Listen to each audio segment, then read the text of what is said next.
Good evening, ladies and gentlemen. 89 degrees here at the home of the Class 5A Oklahoma State runner-up in high school football, the Dell City Eagles. We have Central Midwest Football League action for you today. At DC North, they are going through graduation this weekend, so we are bringing tonight's game to you live from the Middale. Mike Stewart, a.k.a. Big T-U-C-K. Brian Tucker here with me on the Southern Sports Network as we get to see the top-ranked team in the Semi-Pro Saturday rankings, the 3-0 Oklahoma Bears, as they take on the 0-3 Northwest Arkansas Generals. And Tuck, tell us about what you've seen so far here with Coach Kevin Cox and the undefeated Bears. Kevin Cox is back. He's back. He's in rare form. He's ready to go. He's led the Bears to a 3-0 start, coming back off from his hiatus from the Bears. He's got guys ready to go. We're ready to watch him rock today. Oklahoma Bears 3-0. We had all three games on the Southern Sports Network for you. 116-8 against the Tulsa Gators in the Turnpike rivalry in week number 1. Defeated Wichita in that 10-3 game that I broadcast 2 weeks ago alongside Chris Dotson at Putnam St. North High School for the home game opener. And then the Oklahoma Bears going to Joplin and winning 28-24. Devin White with 2 touchdown runs. And Jeremiah Rainey clinching the game with a 41-yard interception return, pick 6, late in the fourth quarter. So they go up against Marcus London and his Northwest Arkansas Generals team, going to be number 9 in the Gateway Conference standings, and they have lost all 3 games, being blanked against the Arkansas Warcats in week 0, 18-0. Week 2 going up against the East Central Missouri Eagles, losing 16-6, and then they go to play the Tulsa Gators, where the Gators win by a score, a 32-0. A little bit about Northwest Arkansas. Marcus London, 4th year as head coach and owner of the Northwest Arkansas Generals, previously playing with the Oklahoma Thunder, the Rogers County Knights, and the Tulsa Stampede. Won the national championship with the Oklahoma Thunder in the GDFL, a regional championship in the CFL with the Tulsa Stampede, and is a member of the National Semi-Pro Hall of Fame. Players to look at be Chad Graham, DeMarco Hubbard on defensive tackle, wide receiver Deontay Crutchfield, and quarterback Watson for Northwest Arkansas. Of course, they're going to have what many would consider to be their biggest challenge of the season, Tuck. Definitely. Coach Marcus London has definitely turned this program around. The Generals, they're off to a slow start with this new season, coming off a really solid season last year, but they're just kind of not picking it up as of just yet. They hope to come out and compete today, and hopefully they bring it to the Bears like I know that they can. So we're just awaiting kickoff here as the finale of the national anthem is being played out. 2.5 minutes remaining here before we get to opening kickoff. And what we'll do right now is we'll go to our first commercial break. When we come right back, we'll have kickoff of tonight's game between the Oklahoma Bears and the Northwest Arkansas Generals right here on the Southern Sports Network.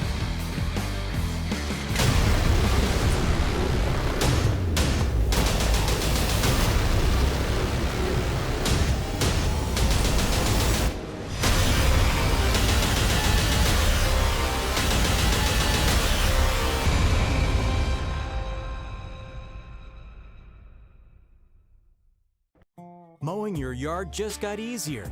TNG Power Equipment has the best Ferris mowers to get the job done, including the all-new 60-inch redesigned deck that mows up to 11 miles per hour in tall or wet conditions. And for smaller lawns, our Ferris 300S starts at just $39.99. And right now, save up to $1,000 on select Ferris models. Commercial grade to last a lifetime. TNG Power Equipment has Ferris mowers to tackle your projects.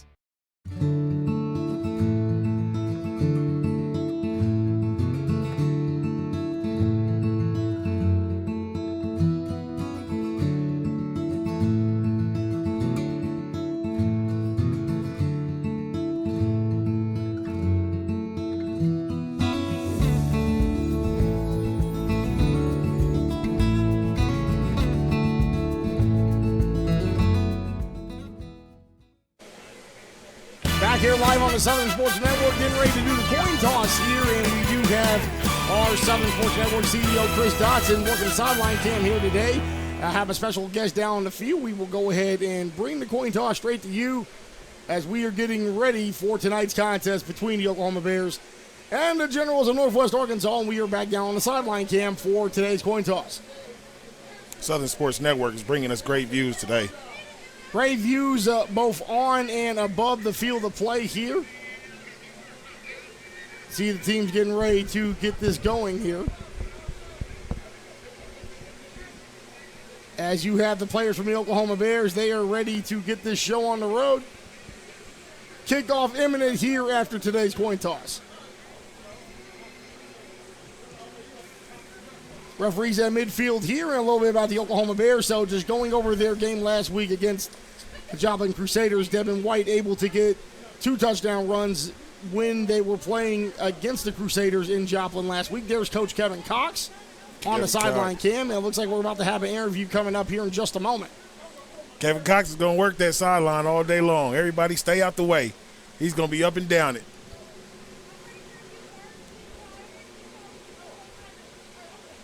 Team captain's out in midfield right now.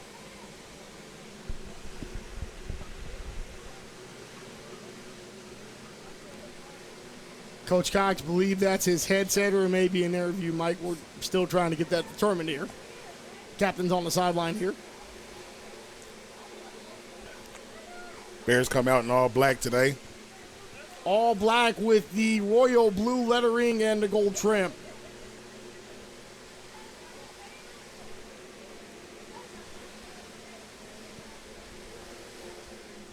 Captain Spencer Howard, Devin White. Number 90, Swanson Miller, and number 45, Andy Navarro, defensive end. That's a good one to watch, man. Number 90, Swanson Miller. We call him Mr. VIP. Pull up to the club VIP. Gas tanks on E. All drinks on he. Wipe me down. Wipe me down. Captain's walking out the midfield here.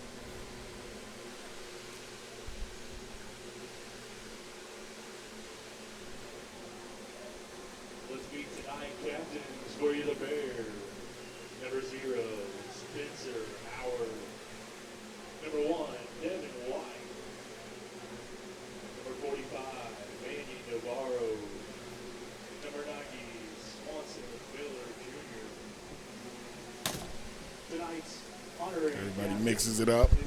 Gets along at the beginning of the game. Michael Patterson McDonald going to the University of Oklahoma, a special guest here tonight. Michael finished school with a 3.4 GPA. Michael's dad there, he is a former Bears player. Turned McDonald. assistant coach. Former player for the Bears. Let's give a warm welcome. So you got former Bears and their kids playing for the University of Oklahoma. It's a beautiful thing that you love to see here. As he's getting ready to set to do the coin toss. Tosses on the ground there. We hope Michael works on that coin toss going forward. Hope he don't toss that football at Norman like he does that coin. But no, Michael's a great kid, man, coming up. He grew up pretty much in the semi-pro world in the era, and he's going to go to Norman and do great things. Looking forward to watching him. See him next season as OU begins their first season in the Southeastern Conference. Bears are going to make a statement here and take the football to start the game. Keep in mind that when Northwest Arkansas last played, they had played the Tulsa Gators and was defeated in their worst loss of the season, a 32-0 setback 1 week ago. Kickoff should be imminent. I want to thank Michael Patterson McDonald, the future Oklahoma Sooner. Expect to see him here in a couple months, just right down I-35.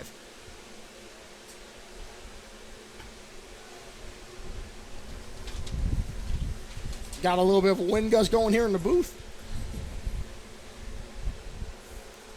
Temperature is 89 degrees here as kickoff is set to begin. Roughly 22 degrees warmer than the 67-degree day that we had for the Oklahoma Bears' first win of the season at PC North High School 2 weeks ago. 10-3 victory.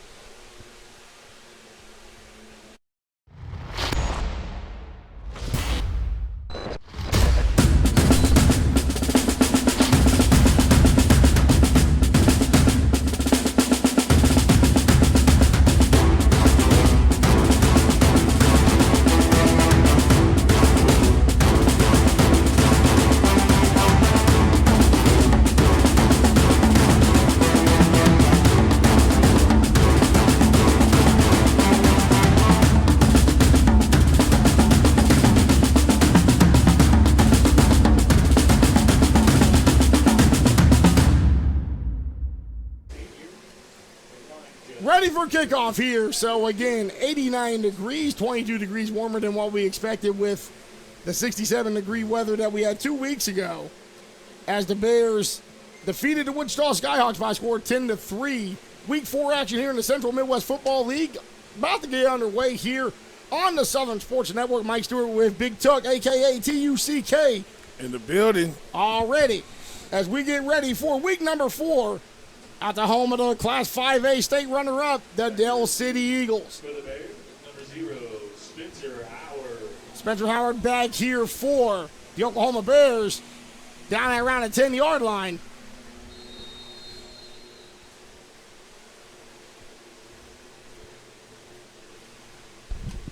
Kickoff set to go here. Week 4 is underway.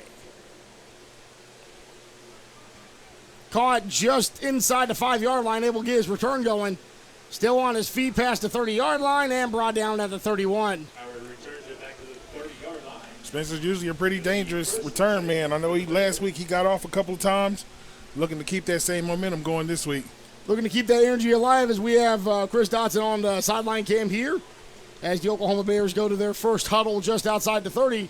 Week number 4 action in the CMFL. Views brought to you from the Southern Sports Network. Coach Cox breaking the huddle there. Devin White coming out starting quarterback.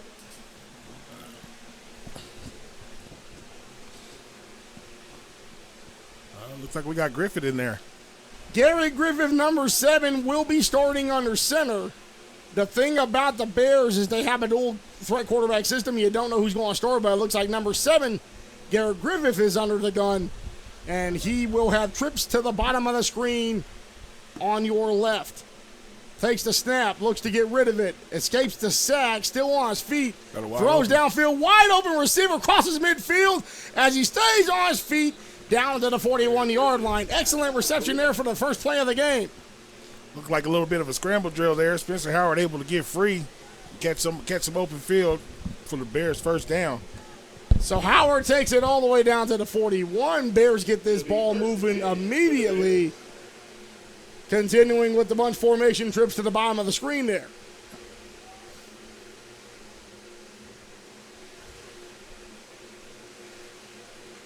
Takes the snap. Griffith back deep, looks to get rid of it. Feels the pressure coming, lets it go. Ooh, overthrown. Almost intercepted. Nearly intercepted, as that one was intended for number 41, Jeff Reed, and he just dropped it incomplete. Looks like Terrence Brown. Oh, I'm sorry. Jeremiah Lara on the dropped interception. Bears coming out aggressive. Empty set, no running backs in. Look like they're trying to start something out in the air. Yeah, it looks like they're trying to go as fast as they possibly can on this opening drive. Coach Cox is known for being aggressive. Hoping to get points on the board here pretty quick, staying in a 5-receiver set. 3 receivers at the bottom of the screen. Gets rid of it quickly, caught immediately, still out running, breaks a tackle. Looks like that's number 17 for the Bears. Malik Earl with the reception, as there's another first down for the Oklahoma Bears. Way to catch the ball and get up and get north. Get you some extra yards. Yards at the contact. That's what it's all about. Yak and rack. Yards after the catch and running after the catch. Ball at the 26-yard line here as Coach Cox remaining active on the sideline, calling the plays here. 2 first downs on this drive already. Griffith under the gun here. 5-receiver set. Haven't broke from that since they started play this afternoon. Takes the snap. Plenty of time to get rid of it. Goes deep to the end zone. And he catches it. Bear down. Oklahoma Bears in for the touchdown. That's a great ball, great catch, great play, great execution. Way to come down on the first drive and make an opening statement. So a tremendous touchdown pitch and catch there as we're going to go for the extra point upcoming. Griffith throwing the football here, looking to get his team off the field so defense can take over with 12:54 remaining in quarter number 1.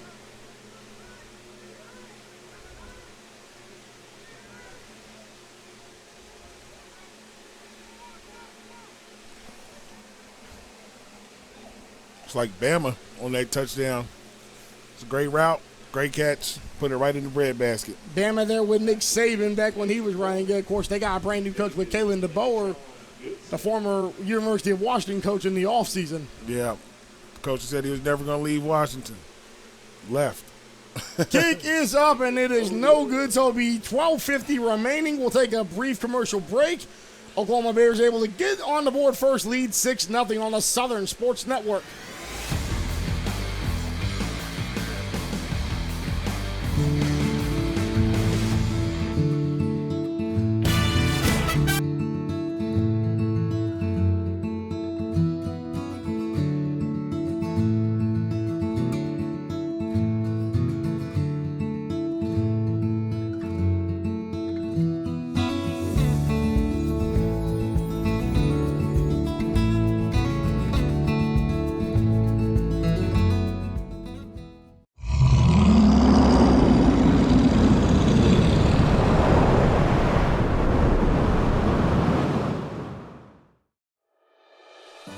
There's no place like home. Whether you live in Oklahoma, Arkansas, or Missouri, Realty Mart USA is your go-to real estate company for residential, commercial, agricultural, or land.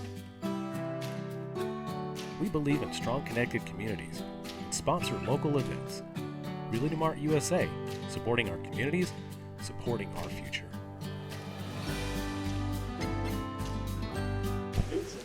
26-yard touchdown reception by the Morris Bama Coleman, and that gives the Oklahoma Bears a 6-0 lead. Welcome back to the Southern Sports Network. Mike Stewart, Brian Tucker here on color commentary as we have the Generals doing a return past the 25-yard line and will be stopped there. Nice little return for the Generals. Let's see what the Generals come out with. Opening drive and see if they got a response for what the Bears just did. So again, the Morris Bama Coleman with the reception, 26 yards out, able to get that from his quarterback, who was able to drop into the breadbasket there. Garrett Griffith, number 7. You're watching Semi-Pro Saturday on the Southern Sports Network, and as the ticker says, you can follow us on Facebook, Instagram, YouTube, and TikTok if that's your thing. I never really got into the TikTok, Mike. What about you? Yeah, I feel like I'm a little too grown for that. But, you know, I know the kids love it. But, you know, the good thing about Chris and his operation, he can have you with some content on TikTok if that's your thing. Love it. Man in motion here for the Generals, and that gets broken up immediately, going absolutely nowhere. That was destined, doomed from the start. Definitely doomed from the start. Looks like for the Bears, we had the defensive tackle, number 9, Lee Barnes, come in immediately. Wasn't playing any games on that one. Since last week, Lee Barnes has turned a new leaf. He's been turning it up. We're going to see him dominating week in, week out for the rest of the season. Turning it up, turning it loose on that one as they're about to come out. It looks like it's a loss of 5. Second down and 15 to go here for the Generals. Not the way you want to start against the number 1 team in the CMFL at the moment. Under center, pressure coming through, quarterback able to escape, but he ends up nearly butt fumbling a la Mark Sanchez and falling flat on his face. Going to be third down long here, Tuck. Yeah, that's not the way you want to go, man. They had a little bit of time. Looks like he just couldn't find anybody open. Jamarcus McGee able to get the sack on technicality, if you want to call it. Yeah, in soccer they would call that an own goal, except here with it being on the gridiron, you can't really have your teammates get credit for an own sack. So somebody's got to get it, and it would be McGee for the Bears that time. So third down and what appears to be 21 here. Ball's going to be at the 14-yard line. They have to get something correct here. Quarterback back deep, looks to get rid of it. Able to escape, gets it downfield. Gets to an open receiver, but able to get tackled right at around the 29-yard line. Got most of that yardage back, but it's going to be 4th down and 6. Quarterback able to get out on the edge and see some things a little bit better than besides sitting in the pocket, able to find a guy open, but he just got to turn and run. In those situations, you got to get what you can get and get up to avoid this long punt formation. So we do have what appears to be special teams coming out here on 4th down. Players from both teams coming off the field here. Clock at 10:13 remaining here in quarter number 1. Howard in the backfield for the Bears. That's trouble. And then Danny Knighton, who is a known touchdown powerhouse, also in the backfield for the OKC Bears, scored the only touchdown in the victory in week 2, that 67-yard touchdown pass that he got on the first play from scrimmage. Double trouble back there then. Double trouble for Northwest Arkansas if they can't contain anybody. Able to get this kick off. Bounces out of bounds at the 40-yard line, so OKC will take over with 12 minutes remaining. Correction, 9:37 remaining in the opening quarter.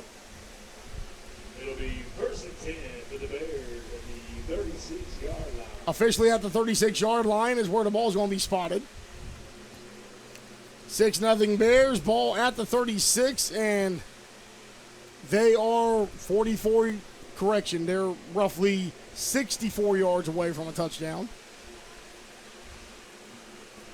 Looks like we're still going with Garrett Griffin. Let's see if we go out and empty set again. We got a running back out now, so a little bit different this drive. So Coach Cox always mixing it up here. We do have Garrett Griffin back under center. Does appear to be a single back formation here for the Bears.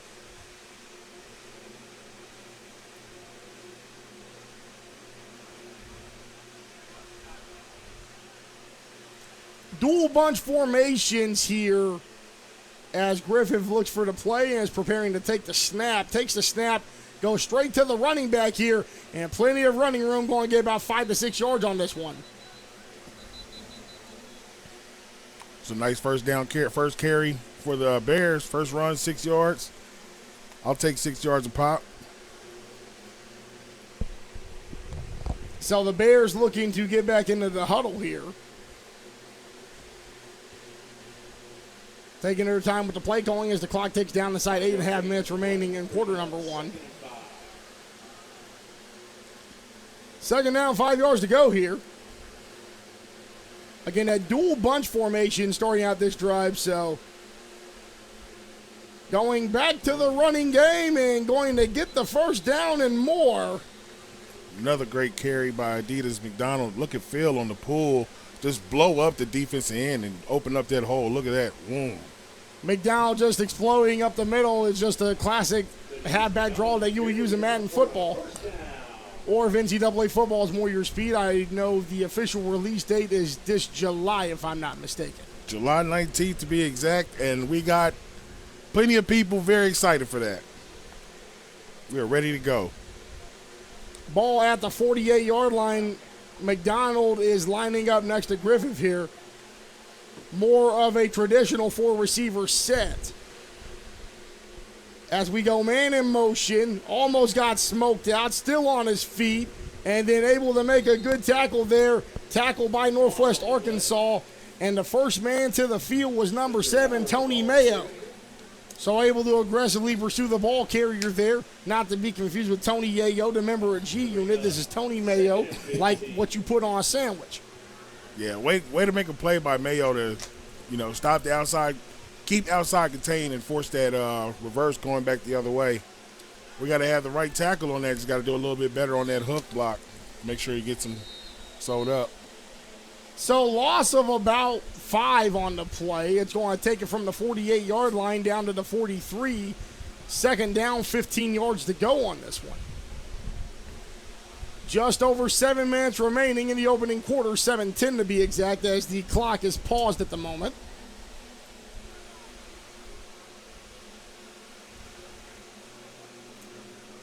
Now it's an empty gun set. Trips to the top of the screen. Garrett Griffin under center all by his lonesome at quarterback, looking to get rid of this one. Takes a minute before he rolls out of the pocket. Throws deep, and it's caught for first down yardage and more. It's a way to get out and make a play, Garrett. Shaquem Conway looks like on the reception. Tackle made by number 6. That's Jeremiah Lara for Northwest Arkansas. Got some laundry on the field. Looks like we got holding.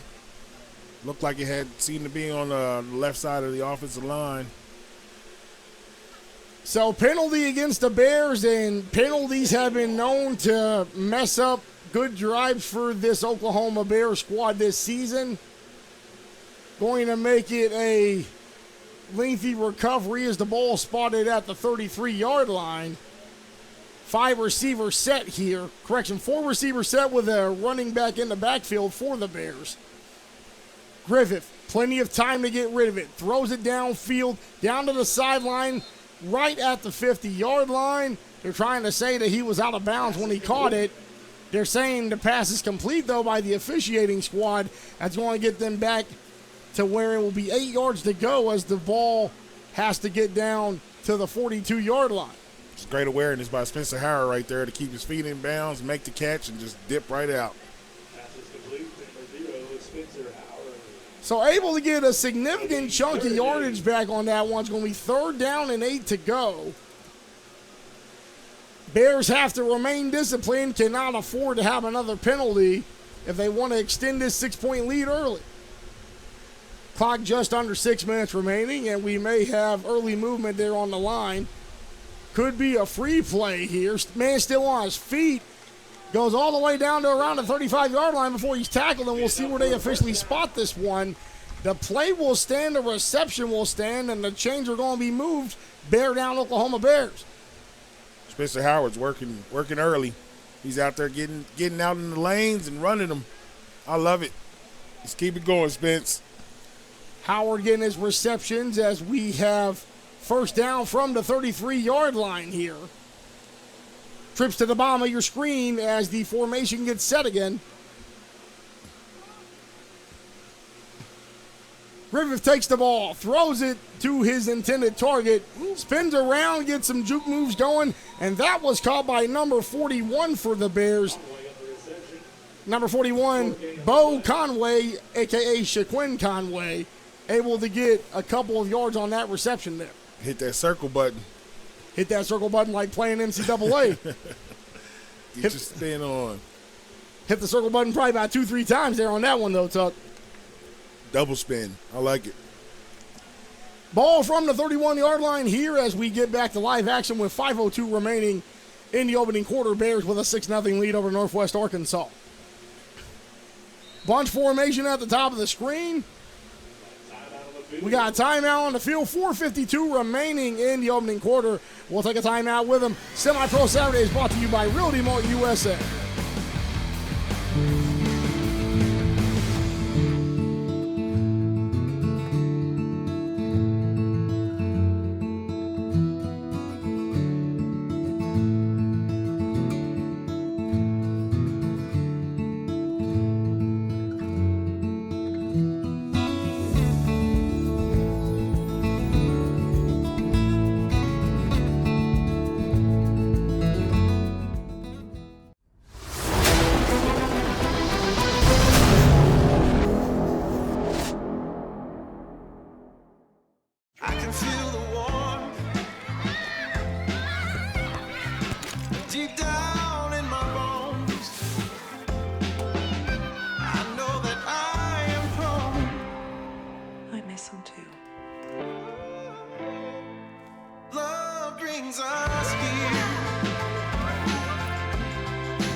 Garrett Griffith, the starting quarterback for the Oklahoma Bears, looking to improve upon his 26-yard touchdown pass to break open the scoring in this afternoon's game. Week 4 in the Central Midwest Football League. Mike Stewart and Mr. TUCK Brian Tucker here on color commentary with me. Bears up 6-0. Bunch formation at the top of the screen from the 32-yard line, going with the running game this time, going to go on the end around and bring it all the way down to around the 21-yard line there on the carry. Adidas McDonald just bringing players with him as he hauls the rock. Like a great reach block there by number 69, Terry Johnson. I thought they were going to get him for a hold, but he's able to keep the hands inside and run him upfield and make a great lane for Adidas. So 4:35 remaining in this first quarter. The Oklahoma Bears looking to improve upon their 6-0 score. The number 1 rated team in the Central Midwest Football League and in our Southern Sports Network Semi-Pro Saturday rankings. Griffith with McDonald. Going with a 3-receiver set at the top of your screen there. Single man coverage down at the bottom. I like to see that. Griffith, plenty of time to get rid of this football, and he's going to start to run out a little bit. Stays in the pocket, finds the wide open receiver, able to get this down at around the 11-yard line. Near first down yardage, going to see if this would be second and shorter if they move the chains on this one. And it looks like it'd be less than a yard for the Bears to move the chains and get a first down and goal coming up. O-line's doing a great job giving Griffith time. Griffith's just he's not really finding the receivers in the route. He's having to break his, I would say, protection and get outside and drop it off to a running back or somebody open, kind of scramble drill like, but O-line's doing a great job. Griffith doing a really good job of keeping his head on shoulders and making improvisational decisions under center at quarterback as we hit 3:24 remaining in this opening quarter. Going to stick with single man coverage down bottom with what appears to be a split back I formation here. Going to go with the running game, and not much doing on that one. Looks to be lucky to get back to the original line of scrimmage there. Yeah, that was blown up from the jump. I talked big about the O-line last play, and then they just take one off. I guess that's part of it.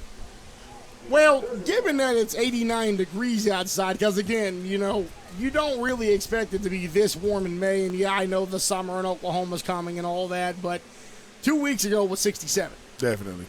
And Bears are on a 6+ minute drive. You're out there in all black, so I know it wears down on you. Yeah, so you probably got the heat vapors combined with the loss of dehydration, and it can cause some mental mistakes.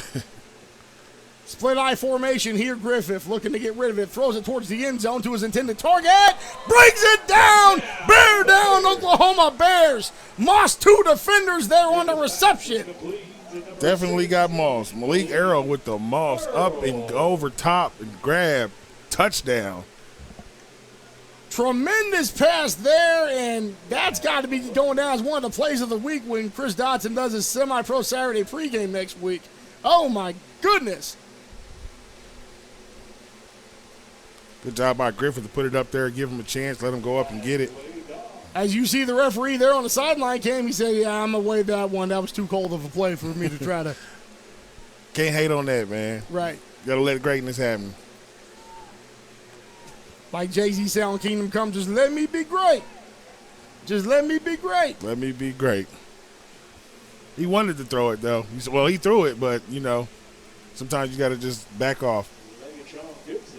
So David Goodson, a.k.a. Legatron, will be going with the 32-yard extra point attempt here.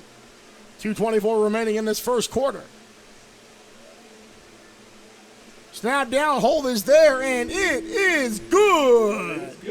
Oklahoma Bears lead by a score of 13-0 over Northwest Arkansas. 2:20 remaining in the opening quarter. We will be back on Semi-Pro Saturday here on the Southern Sports Network.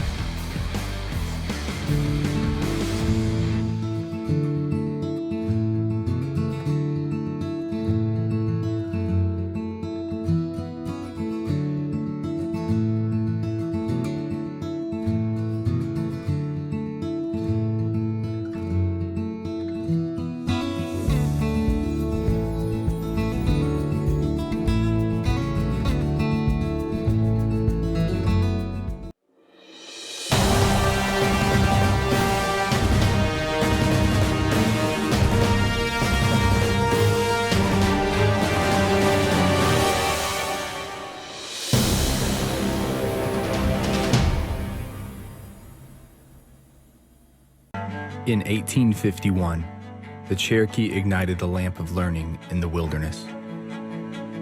For more than a century, this has been a gathering place where minds are developed and lifelong relationships are made,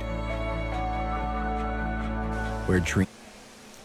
12-yard touchdown reception by Malik Earl doing his best Randy Moss impression in the back corner of the end zone. Oklahoma Bears up by a score of 13-0. Back here on SSN, Mike Stewart with Brian Tucker as Northwest Arkansas looks to run this one out past the 15-yard line here as he gets hit real hard at the 20, and we'll be able to bring it up to around the 23. So let's talk about that last touchdown. I mean, Earl just got up and skied for the two-handed reception, and that was a thing of beauty, Tuck. Yeah, he just went up and took it from him. You just got to be a man down there between the 20 and in, you got to be a man. And Malik Earl was definitely the man in that situation and went up and got it. So Malik Earl going to get him some there on a touchdown reception. Bears up by a score of 13-0, 2:05 remaining in this opening quarter. Want to thank everybody for watching on Semi-Pro Saturday. Whether you're looking at us on Facebook, whether you're looking at us on the SSN app, whether you're looking at us wherever you may be in anywhere in the organized world, we want to thank you for watching Central Midwest Football League action right here on the Southern Sports Network as the Generals take over from the 22-yard line. Generals got to get something going this drive. We got to get a couple first downs, get in motion, to kind of make this game a little bit more competitive in the early set. Clock ticking down inside 134, able to toss it to his halfback. They're able to scramble past the 20-yard line, and it gets down to around a 27 before running it out of bounds. Good reception on a pitch and catch there, given to number 10 for the Northwest Arkansas Generals. Looks like Qua Watson, they're the wide receiver. Way to catch the bubble screen, make one man miss, and able to get about 6-7 yards. Just good first down play. Now we come out second and short, we can get a little bit more going. Watson also plays quarterback for the Generals, one of the key players cited here as one of the captains for Northwest Arkansas.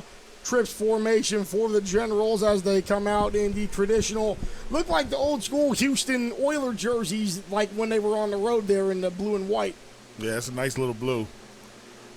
So quarterback juking there, double fakes, and now he's being pursued heavily as he gets down inside the 10-yard line and tried to throw that one, but it fell into no man's land, incomplete.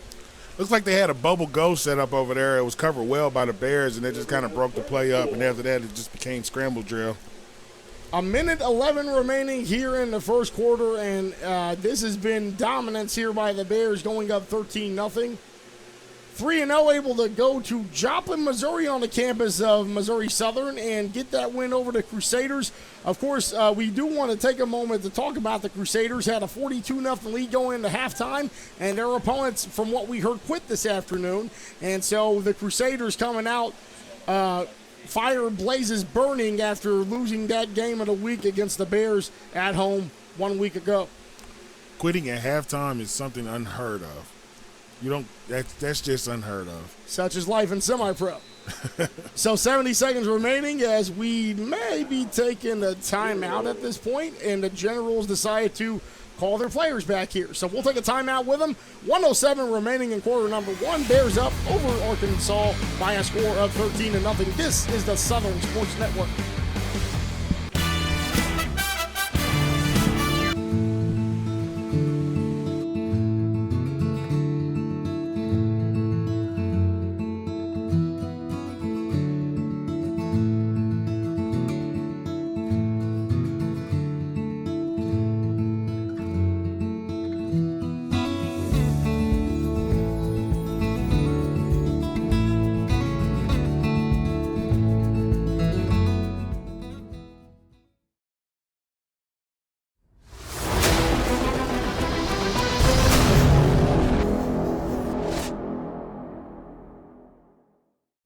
Semi-Pro Saturday is brought to you in part by 950 Ways Graphics. Professional graphics for players, coaches, and teams.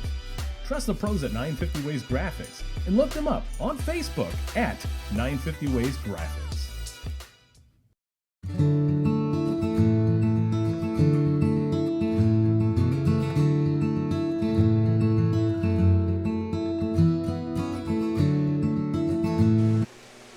Third down and 4 to go. Want to welcome you back on Southern Sports Network. Mike Stewart, Brian Tucker. Third down and 4 yards to go. Snap here. There's a penalty flag and a den of Bears going against the receivers. We have an interception, but there were flags before this happened, so we need to see what the officials are calling before we can rule that it's officially a turnover.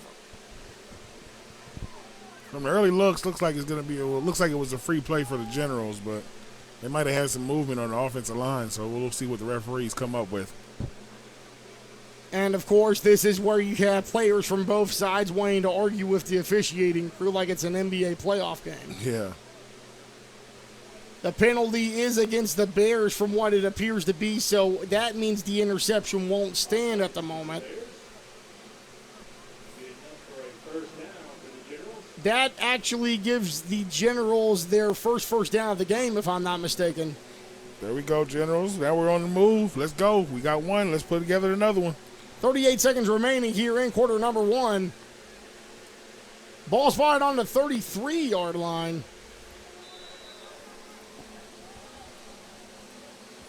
Three receivers set here for Northwest Arkansas, going with their running game here to get it past the 35 to the 37-yard line. Lee Barnes just being a man down there. Barnes just made another tackle on offense. 26 seconds remaining as the clock is set to go back into play here. Officially second down in what appears to be, well, waiting on a ball spot as the referees are convening at around the 37-yard line. Looks like we got some laundry on the field. A little bit of extracurricular activities after the play. And it seems like with every Bears game this season, there's a ton of flags thrown throughout the game. It's one thing where it can be frustrating to watch if you're definitely a fan and just want to see some good, clean football. There's several factors that play into that as well. It could be just the referees, maybe not on the same page as far as the rule. Could be lack of discipline on the Bears.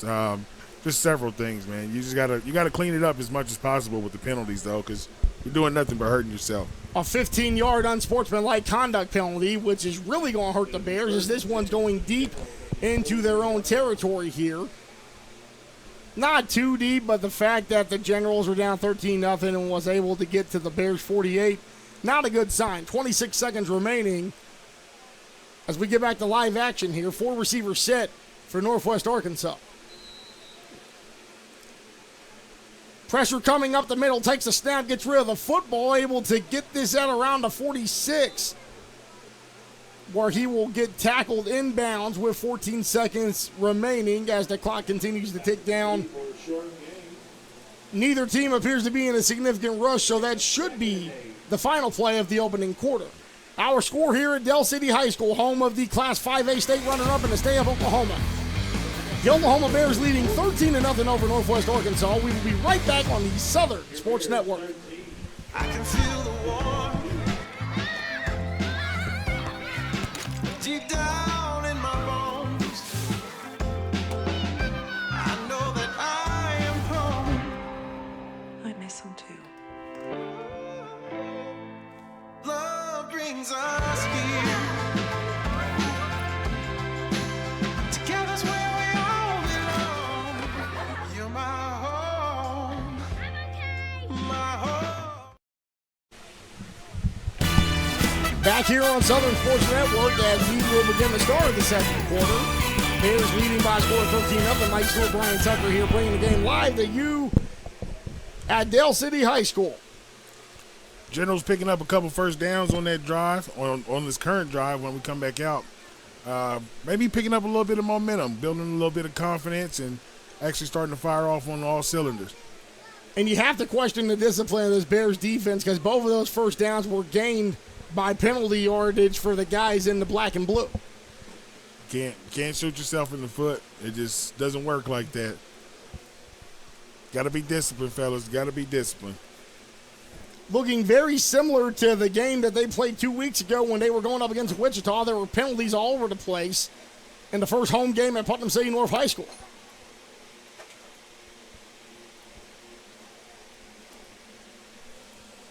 Ball now at the 46-yard line. Both teams switching sides after we had that first quarter break.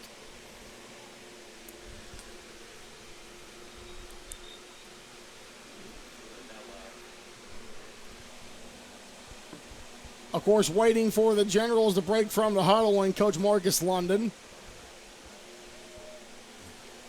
And Coach London, you would think he's trying to instill the confidence in these guys after they got those consecutive first downs.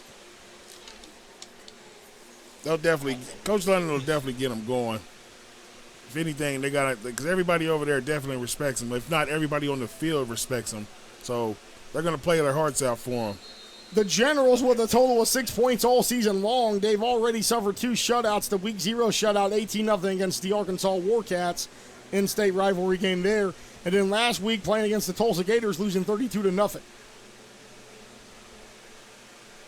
4 receivers set here. Quarterback takes a snap, looks to run it himself, and he's going to get a little bit of yardage of this one going down to the 40-yard line. So enough for a first down for the Generals, officially spotted at inside the 40, closer to the 39. As you see on the SSN replay, the quarterback just keeping the ball and running with it. Quarterback draw, very good play. Very catching the Bears off guard. Looks like they were not ready for that at all. Way to get a first down. That's 3 first downs. Generals look like they're trying to go put one in. Generals trying to get on the board for just the second time this season. Quarterback under center for the Generals is number 8, Leroy Terry. Terry takes a snap, gives it to his running back. Running back on his feet, goes down to around the 37-yard line.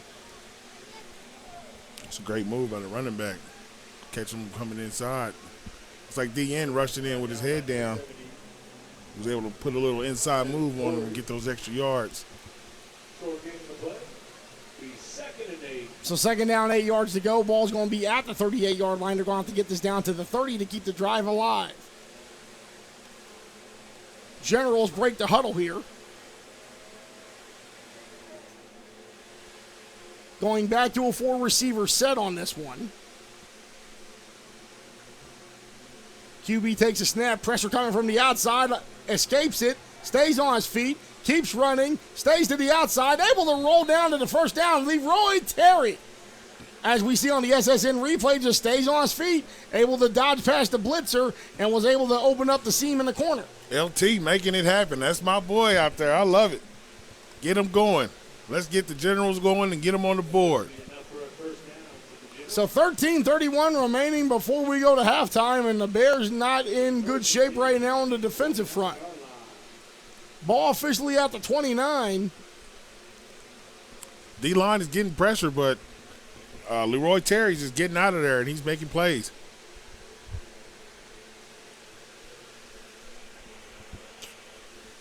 So back under center. And we have movement before the snap. Looks like it may be a free play thrown down the field and caught as he goes out of bounds. We'll see what the penalty is here.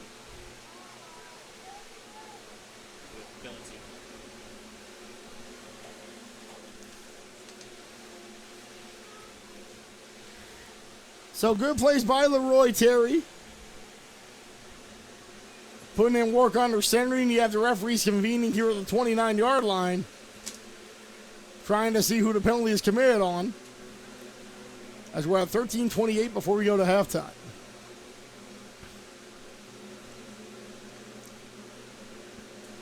Offsides. So the Bears with another defensive penalty, and something is going wrong here, Tuck. Playing D-line, man, your number one objective is to watch the football. And that's the first thing you do after you put your hand in the ground. You look at the football. When that ball moves, you move. It's very simple. It's just lack of discipline. At this point, it's lack of discipline. So lack of discipline, lackadaisical there on the defensive line for the Oklahoma Bears.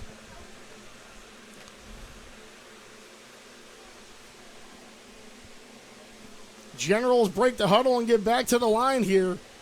Terry under center. Takes the snap. Pressure coming from the inside now and able to escape it. Stays on his feet. Throws it downfield over the middle. Can't quite get to his wide receiver. Falls like a duck in the end zone, incomplete. We'll check it out on the SSN replay here. Great situational awareness, but receiver can't get to the football in time. Yeah, Leroy Terry was able to get outside the pocket once again. He just couldn't find the receiver. He had him open. We just couldn't hit him. Had a lot of guys barreling down on him. Yeah, the timing between the quarterback and receiver, a little bit off on that one, or else that would have been their second touchdown of the entire season. So still 13:08 remaining here in quarter number 2.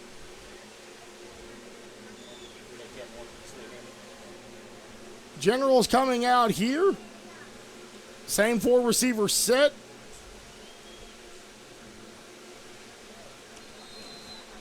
And we have a penalty before the ball's even snapped, and that's going to be against the Generals. It's going to back them up 5 yards. False start. Generals, this is their longest drive, so those old linemen, they're looking tired out there. You know, that heat is barreling down on them.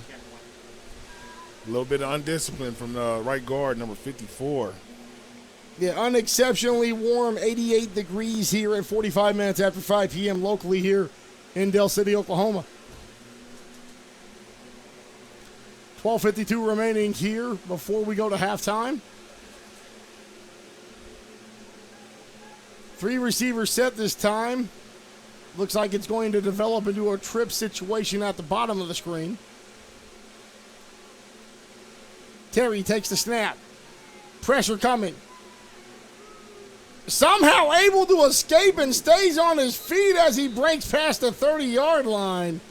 Gets it down to around the 26. Leroy Terry is the Generals as of right now. He is the Generals. He's the one making it happen. He's doing everything that he possibly can to try to make a play, and I'm loving what he's doing. 3 Oklahoma Bears putting him under pressure and is able to run past all of them. 3rd down and 7 upcoming. They have to get this to the 19-yard line to keep the drive alive. Big down right here coming up. Discipline is everything. 11:55 remaining in our second quarter clock before we go to halftime intermission. So from the 26-yard line, Terry is going to try and make a decision and see if he can hit one of his receivers for what would be the biggest play of the afternoon for the Northwest Arkansas Generals. Under pressure, sacked that time as he tried to escape. Big hit that time as we see it on the SSN replay from the inside. It's like Malik Ward making the play right here. It was Malik Ward, as that was confirmed by the public address announcer, and he got tired of seeing Terry running past all of his fellow teammates. Ball officially spotted at the 30 here. It's going to be 4th down and 11 coming up. And what are you telling your guys if you're Coach London? We got to lock in right here, fellas. We are in our best field position right now. No, we were a little bit tired. We were 4th down and long, so we need us to hold the blocks for about a second or two longer. Receivers, we got to get open, and we got to make that catch because we're going to have to throw it here, 4th and long. So we're going to take a bit of a break as we do have a player down at the 10-yard line for the Bears. Luckily, he's able to walk off on his own power. We'll probably keep it here because he is able to move off the field, albeit somewhat being carried off. That's not a good sign, but you hope he's okay, and you hope it's just more heat exhaustion more than anything else, as these guys are in their pads and it's going to be over 100 degrees outside in those pads, putting them on your body. I hate to see anybody go down, man, especially with playing semi-pro football. You know, everybody, you know, we're not all out here getting paid, making millions of dollars, so hate to see anybody suffer any type of injury. So ball at the 30.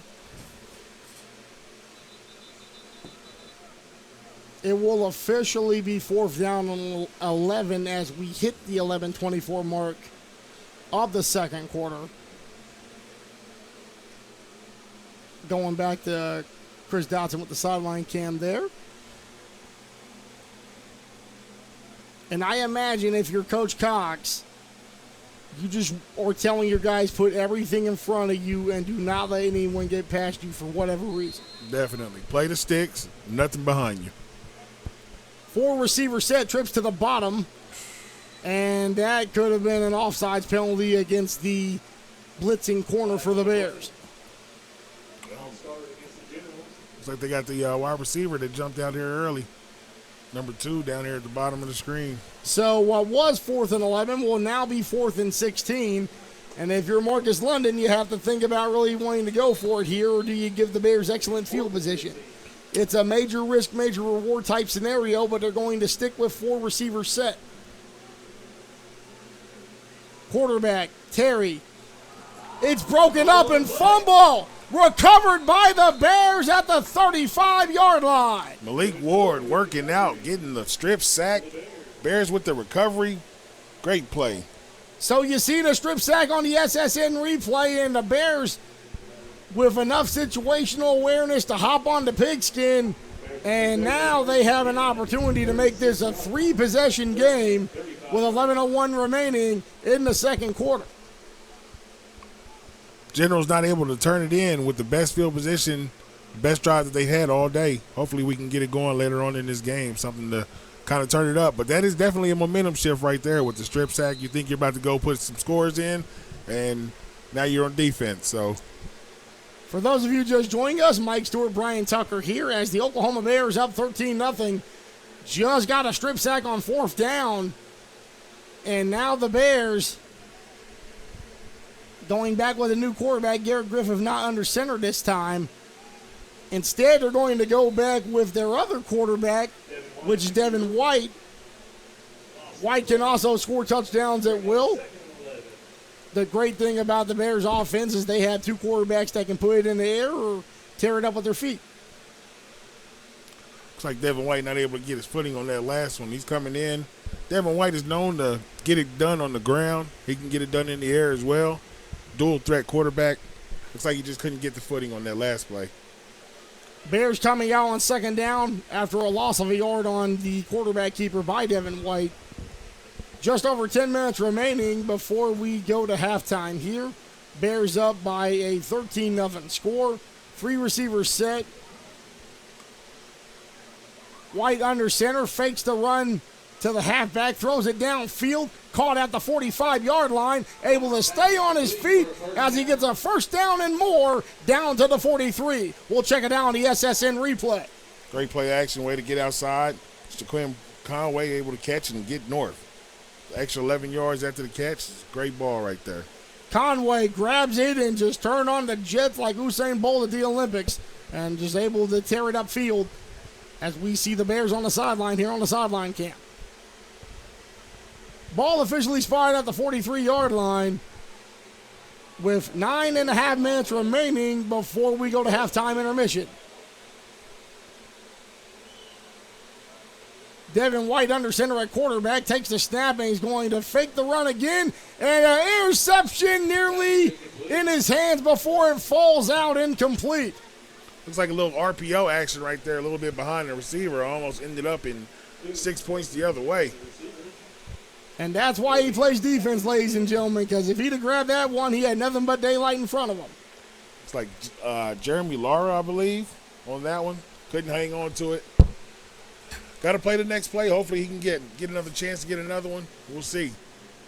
So 9:15 remaining before we go to halftime, and that's the downside of having a 13-0 lead when you're trying to throw the football. There's no clock being ate up. Trips to the bottom of your screen on the right-hand side. White remains under center for the Bears, going with the running game up the middle past the 40-yard line. Gain of about 3 on the carry. Looks like Seth Mishler on the carry. Mishner had a touchdown last week for the Bears, and when he ran the football in the game last week, he was able to score from 1 yard out with 8:25 remaining, put the Bears on top against Joplin by a score of 14-12. He had a very nice highlight as well. He hit the circle button a couple times during the run. He was spinning off guys. He looked pretty nice. 3rd down, 7 yards to go from the 40. They have to get this to the 47 in order for the Bears to keep the drive alive. White under center. Back to a 4-receiver set, trips at the bottom of the screen. Throws it immediately and cannot catch the football. Butterfinger's incomplete. Yep. Receivers, 2 hands on the ball. If he touches your hands, you got to bring that in. Looks like it was blocked up well, just couldn't bring it in to catch and tried to run before he caught it. Tough drop. Karis Toombs there, number 11, a.k.a. KT, trying to get the ball, but just didn't work out with 8:21 remaining here in quarter number 2.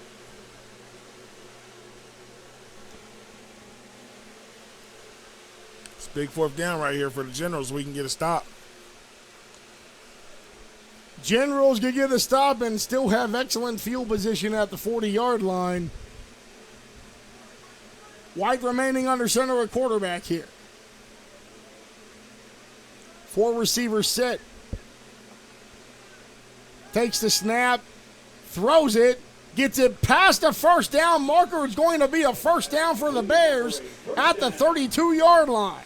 Easy pitch and catch right there. Step. As you see it on the SSN replay, just stops and is able to grab the football. Good execution right there to get the first down. Back to live game action here. Coach Cox calling the plays in the huddle. As he's on the sideline there, walking back.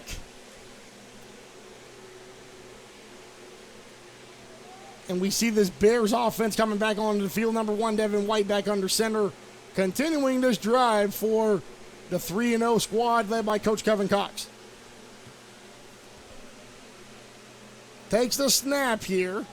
Plenty of time to throw it all the way downfield. And he tried to come up with some acrobatics, but a tad bit overthrown as it falls incomplete.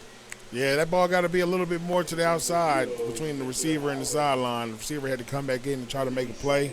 Just wasn't able to do so. Another possible interception for number 6 for the Generals, though. Jeremy Lara, he had another shot at another one. Just couldn't bring it in. So Jeremiah Lara, the defensive back, he's been in the right spots, it seems, all first half, but just not able to wrap his 10 digits around the football and be able to take the ball away from the Bears. Don't know how many more chances you're going to get. You got to take advantage of every opportunity that you get. 7:35 remaining. Ball at the 32-yard line for the Bears. Devin White under center. Takes the snap. Pressure coming from the outside. Plenty of time to throw it to a wide-open receiver down past the 20-yard line. Breaking tackles here. Gets it down to around the 14-yard line, and that's a first down and more for the Bears. We'll check it out on the SSN replay here. Squim Conway knows how to get open, sit down in the hole, and Devin White with a great accurate throw, put it right on him, able to get up and get the first down. So Conway making the most of his opportunities as he's wide open over the middle. Inside the red zone for the Bears. Clock at the 7:23 mark here. Officially spied at the 14-yard line.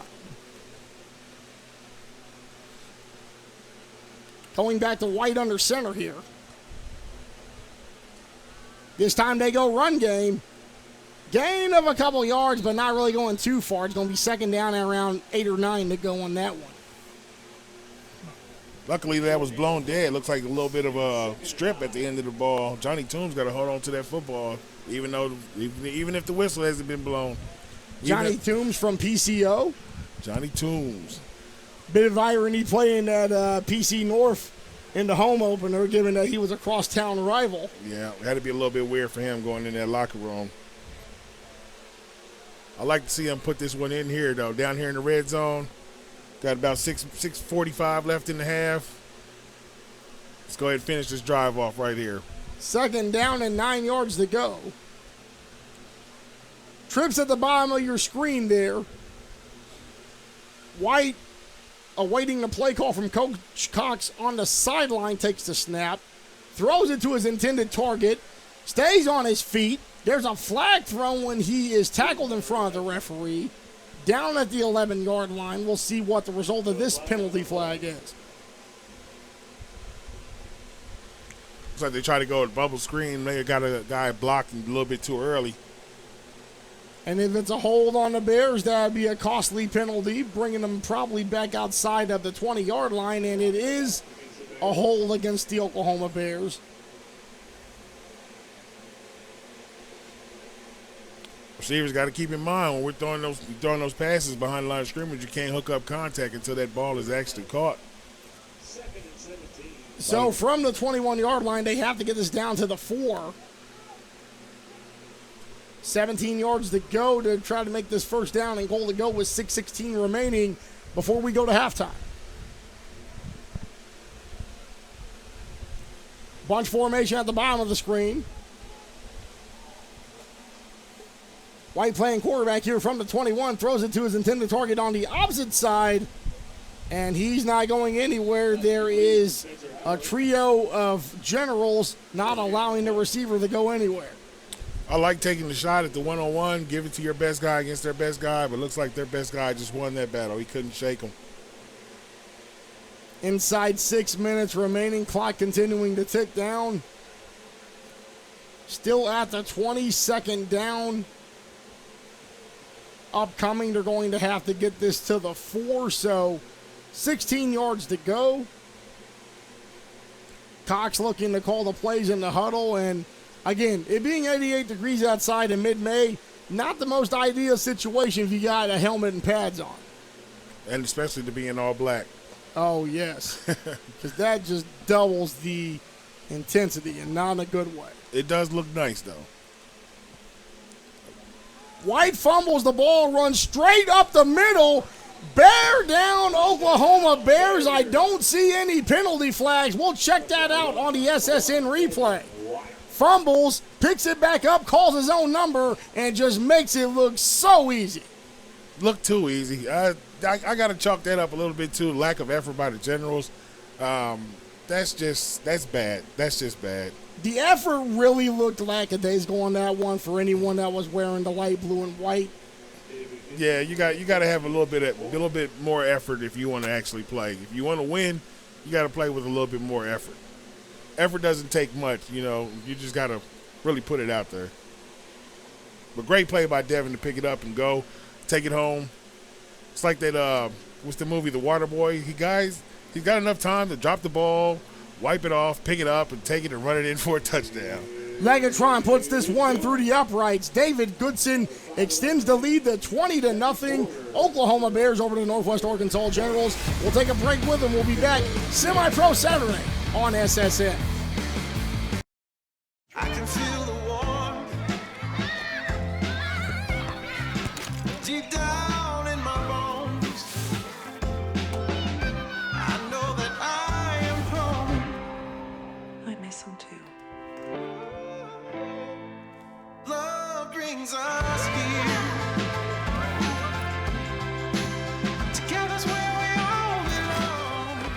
You're my home. My home. So the Northwest Arkansas Generals making Devin White look like Patrick Mahomes out here. Scoring on the 20-yard rushing touchdown just straight up the middle after he fumbled. Was able to pick it up and just kind of walk in lackadaisical into the end zone. And it looked like it was slow motion, Tuck. We know it was real time, but it looked like he bounced the football off the turf intentionally, even though he didn't. Yeah. Grabs the football and just literally, if you were playing highlights of Patrick Mahomes in the Super Bowl, which I don't even want to think about as a 49ers fan, but here's the replay, and literally, boom. It's like, it almost looks like he did it on purpose, and it looks like the DB's let up there on a touchdown. Yeah, it's just you got to just play with a little bit more effort. If you don't want it, you got to check yourself out. Get off the field. 5:08 remaining here as the Oklahoma Bears lead 20-0. Going squib kick, is it recovered by the Bears? Looks like the Generals were able to fall on it. That's a great special teams move. Great kick by David Goodson. Legatron, they call him that for a reason, the decade-plus semi-pro veteran. As you see the end of that recovery by the Generals, they really had to be aware there. They're thinking, okay, if you're going to be lackadaisical when White runs the touchdown in, you might be lackadaisical on the kickoff return, and they about bit him in the neck. Definitely try to take advantage of that. I love the aggressiveness from Coach Cox, able to try to get that last possession in before the end of the half to kind of open up the score a little bit. And low risk, high reward there because you're already up 3 touchdowns. Clock ticking down inside 5 minutes here. Want to thank everybody for watching our Semi-Pro Saturday Game of the Week right here on the Southern Sports Network. Mike Stewart, a.k.a. with the big T-U-C-K, chewing on Semi-Pro like a football buffet. We are in the building, Del City High. Thank you for having us. We love it. Robert Kossu Stadium. I love it here. It's nice. Coach Cox told me on Facebook earlier this week, he said Del City is like a second home for us when they can't play at Putnam City. Excellent pass, best pass of the day, all the way down to the 21-yard line. Significant reception there that was desperately needed by the Generals, escaping defenders on this SSN replay. If he's able to put a little air on that, he's wide open in the end zone right now, and the Generals are celebrating. Great ball by Terry. Way to get out there and make that throw, even though with all the pressure barreling down in his face. So big play there. Biggest pass of the game for Leroy Terry, number 8, the quarterback for these Northwest Arkansas Generals. 4:15 remaining here before we go to halftime. And we have a timeout on the field here. You got the referee stop and play right at the 20-yard line. And we'll take a timeout with them. 4:12 remaining. Bears up 20-0 on the Southern Sports Network. I can feel the warmth deep down in my bones. I know that I am home. I miss him too. Love brings us here. Together's where we all belong. You're my home. My home. For those of you just joining us, Bears up 20-0, but Leroy Terry, the quarterback for the Northwest Arkansas Generals, with his best passing play of the first half. Mike Stewart, Brian Tucker, calling the game for you here at Dell City High School, home of the Class 5A state runner-ups in high school football, the Dell City Eagles. Leroy Terry's a warrior out there for the Generals. He's trying his best to make it happen. He's not getting very much help from his front five guys up front, but he's doing his best. 4:12 remaining, and Northwest Arkansas doing everything they can to avoid this not being a runaway game, as we believe that's Coach Marcus London out there talking to the officiating crew on the field. Yeah, out there working the referees. I see you, Marcus. Coach Cox's team breaks out the huddle, hoping to keep the first half scoreless here. Now, the betting line on this one set by our Southern Sports Network CEO, Chris Dotson. He had the Bears plus 28 on this game. Or correction, minus 28. I guess that's how the betting line works. Yeah.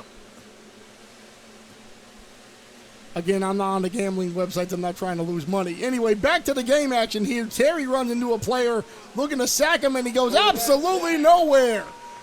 Major quarterback sack as we check it out on the SSN replay, and Terry cannot escape this one. Just continues to scramble and can't do much with it. It's like number 52, Justin Woody, way to keep outside contained and broke him down with that one arm. Leroy Terry doing everything he can to try to keep that outside and get outside, but Justin Woody just wasn't having it today. Justin Woody, number 52 there, making sure that Terry does not escape on the scrambles as we've seen all first half.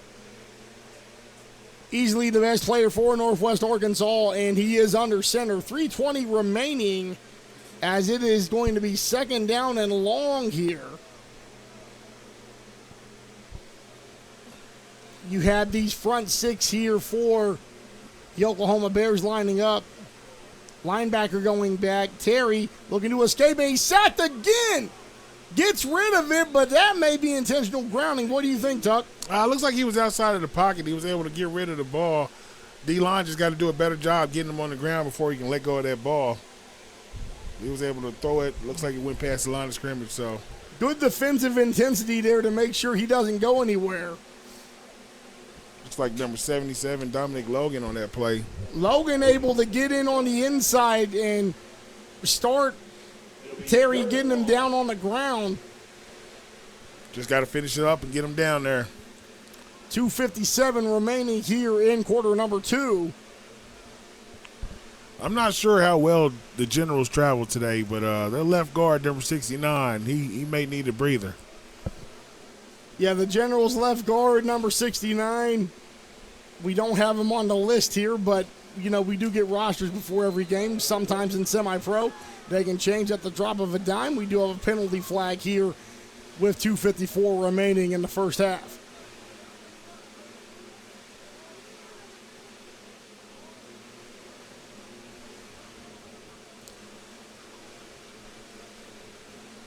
And early signals show that this may be against the Bears, so they may be giving some free yardage to Northwest Arkansas here.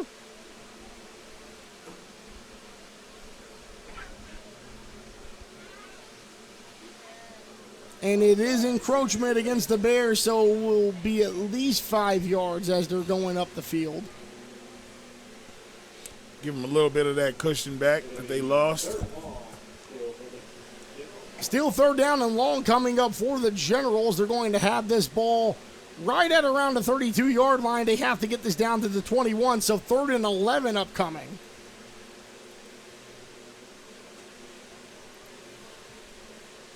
.254 remaining before we go to halftime.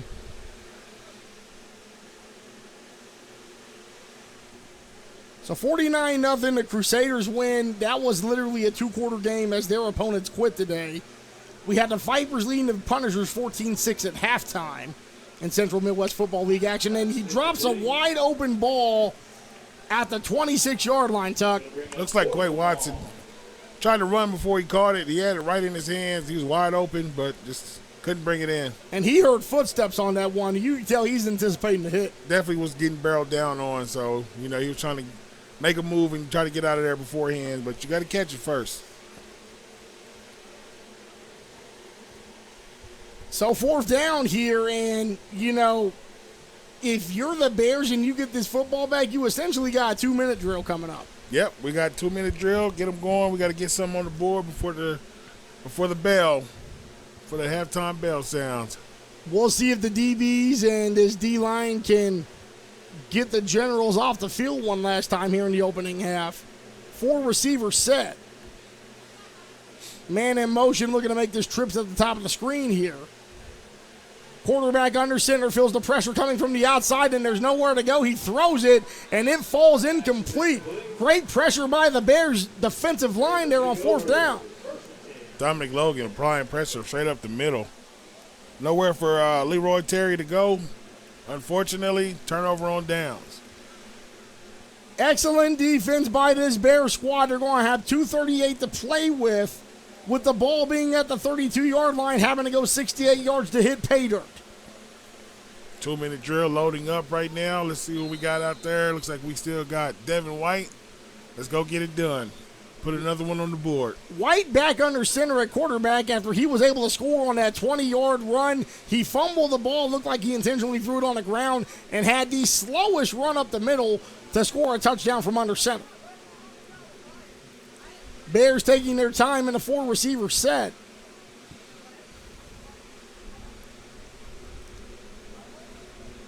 Not looking to rush this one at all, as they are looking to maybe bring it down close to the 2-minute warning here.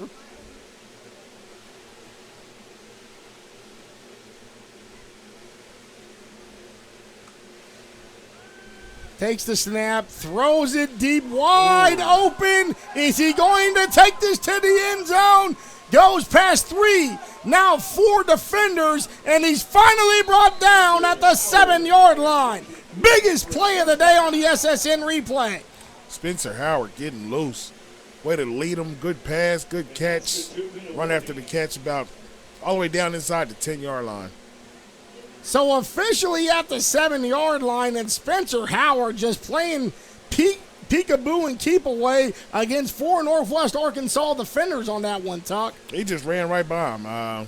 You put the guy out there, he got the speed, he's going to run by guys and put the ball on them. Good things are going to happen. 1:45 remaining, and we have Coach Cox with his team between the 25 and 30-yard line in the huddle there. And we need to get the tail end of that replay going again, because that was a thing of beauty. You're going 1 man against 4.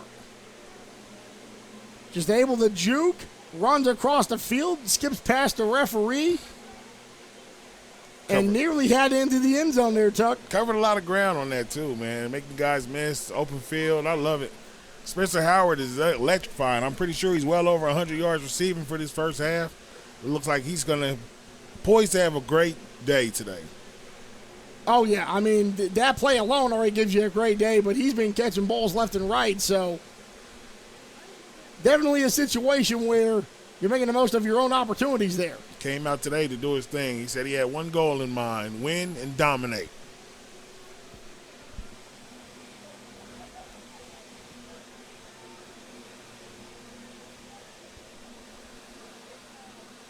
"61-yard pass on that play. Thrown from what appeared to be the 32-yard line, bringing it all the way down to the 7. Man in motion here, Devin White under center.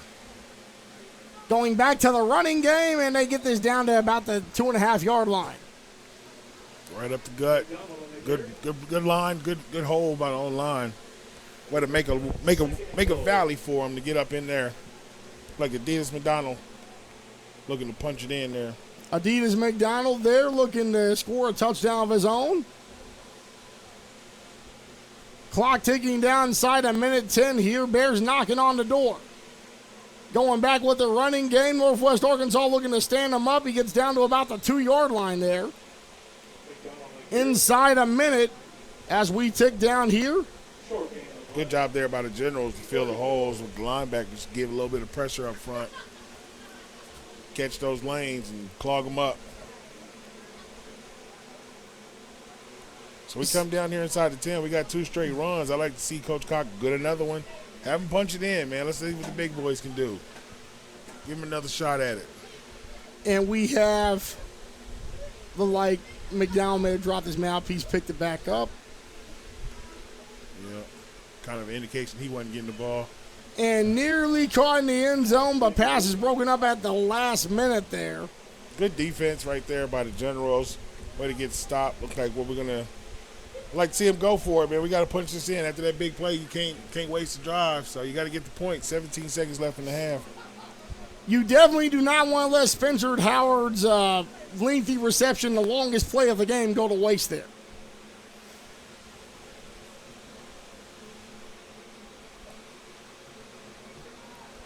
"17 seconds remaining. Bears up by a score of 20-0. They can make this 27 or 28 here. Devin White under center at quarterback. And he looks to call his own number. Devin White fumbles the football. So he gets down inside the 1 and coughs it up. Turmoil. The Generals are saying that they have the football. Looks like the Generals do got it. Number 52 to come out with that, DeMarco Hubbard for the Generals. Way to make a play. Bad news for the Bears. You got to get down there and you got to capitalize. Another thing that's kind of like shooting yourself in the foot. You get down there, you fumble, you blow a chance. So a spectacular reception by Spencer Howard is going to go by the wayside. Devin White just inside the 1-yard line and ended up giving up the ghost on that one. That's tough, man. Penalties and turnovers. I mean, that's it's not good football, but, it happens. It's ups and downs. You just got to keep playing. Going back to live action, got number 92 Jamarcus McGee flexing for the camera there. 8 seconds remaining before we go to halftime here. I think the smart thing for the Generals to do here is just kneel it out. Let's get out of here. And we are at the end of the first half. So what could have been a 27 or 28-0 lead, turned back by the Generals at the last second. And our score going into halftime intermission, the Oklahoma Bears lead the Northwest Arkansas Generals by a score of 20-0. We will take halftime along with both teams, and we will be right back for the start of the third quarter. Mike Stewart here with Brian Tucker on the Southern Sports Network's Semi-Pro Saturday.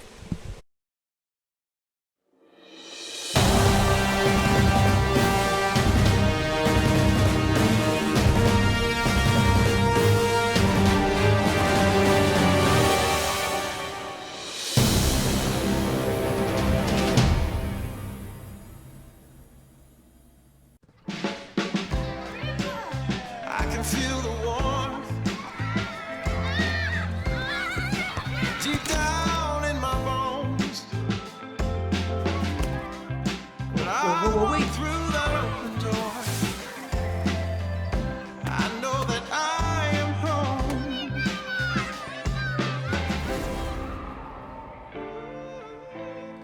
I miss him too. You're my home.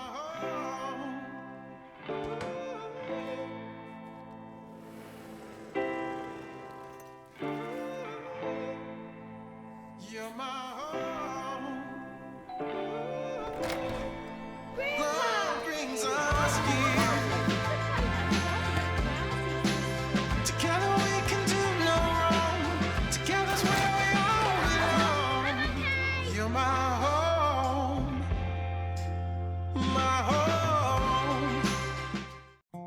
Mowing your yard just got easier. TNG Power Equipment has the best Ferris mowers to get the job done, including the all-new 60-inch redesigned deck that mows up to 11 miles per hour in tall or wet conditions. And for smaller lawns, our Ferris 300S starts at just $39.99. And right now, save up to $1,000 on select Ferris models. Commercial grade to last a lifetime. TNG Power Equipment has Ferris mowers to tackle your projects. There's no place like home. Whether you live in Oklahoma, Arkansas, or Missouri, Realty Mart USA is your go-to real estate company for residential, commercial, agricultural, or land. We believe in strong connected communities and sponsor local events. Realty Mart USA, supporting our communities, supporting our future.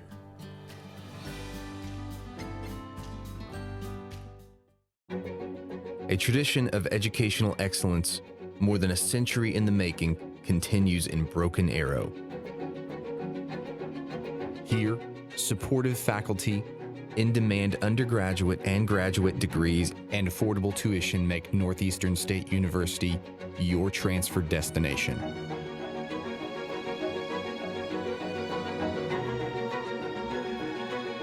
Finish what you started. Hey, Dean Blandino here, and guess what? Football season is right around the corner. And to watch the best live broadcasts in high school sports in Northeast Oklahoma, download the Southern Sports Network app. And check them out on Facebook, Instagram, and Twitter. I just did. Give them a like. It's the best broadcast in high school sports, and not just that area, in the country. Check them out.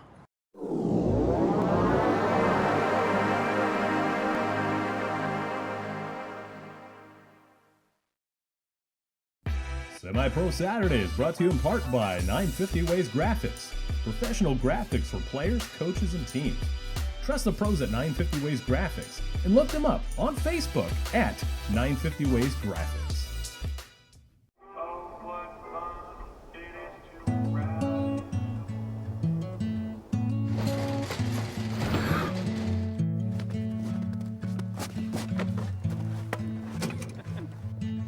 She was a good companion, eyes like the Grand Canyon.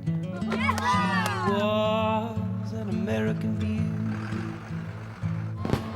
She was a long goodbye. She was the best I lived by. She was an American beauty. With her wayfarers on in the summer sun, her touch felt like a loaded gun. Wish I had held her long. Wish I had held her long.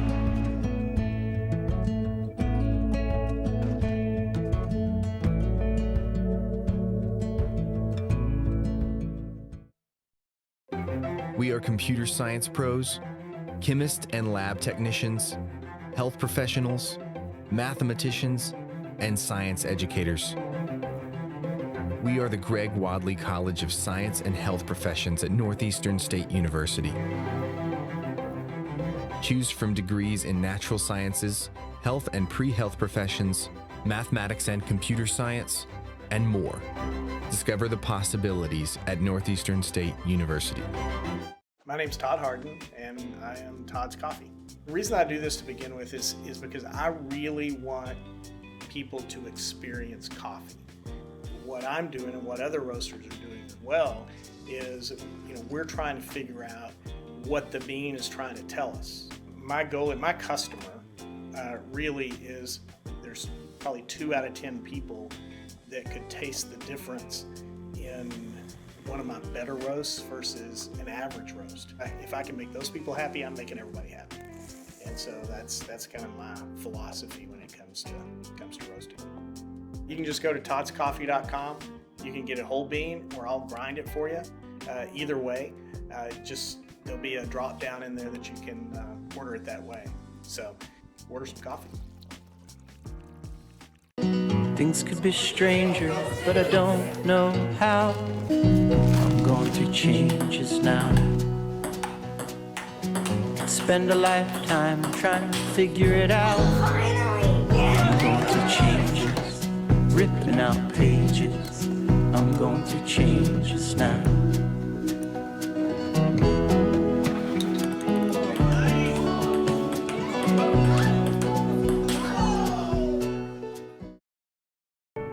The College of Education at Northeastern State University prepares educators, mental health providers, and fitness or health professionals with undergraduate and graduate programs.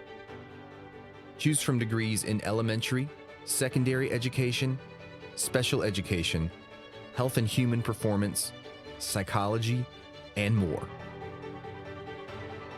Be ready from day one at Northeastern State University.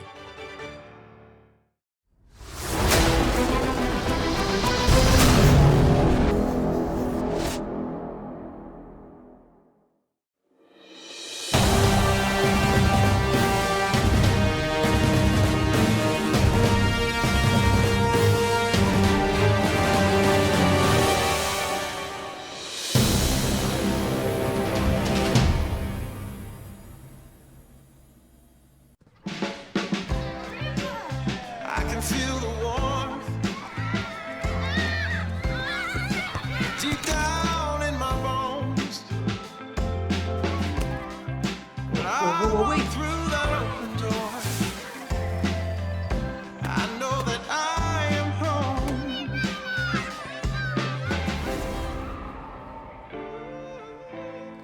I miss him too. You're my home.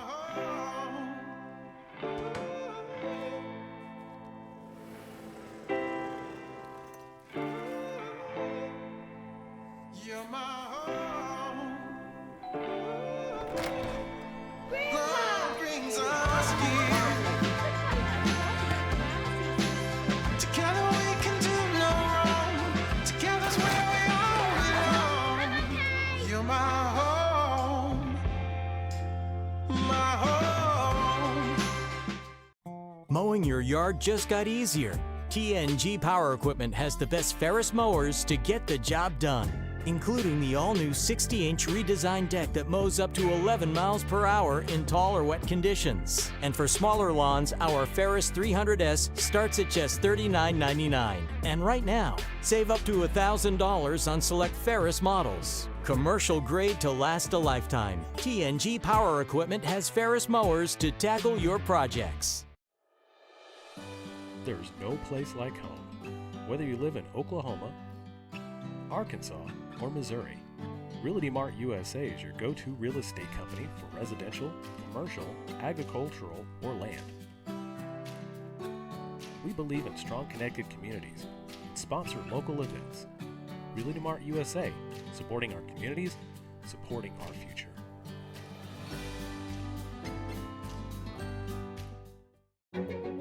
A tradition of educational excellence, more than a century in the making, continues in Broken Arrow.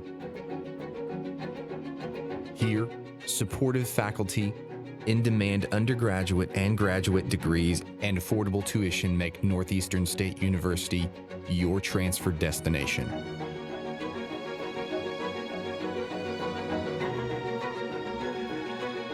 Finish what you started. Hey, Dean Blandino here. And guess what? Football season is right around the corner. And to watch the best live broadcasts in high school sports in Northeast Oklahoma, download the Southern Sports Network app.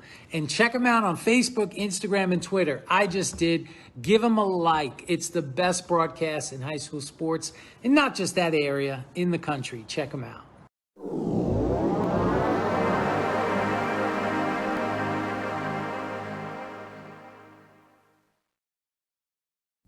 Semi-Pro Saturday is brought to you in part by 950 Ways Graphics. Professional graphics for players, coaches, and teams. Trust the pros at 950 Ways Graphics and look them up on Facebook at 950 Ways Graphics.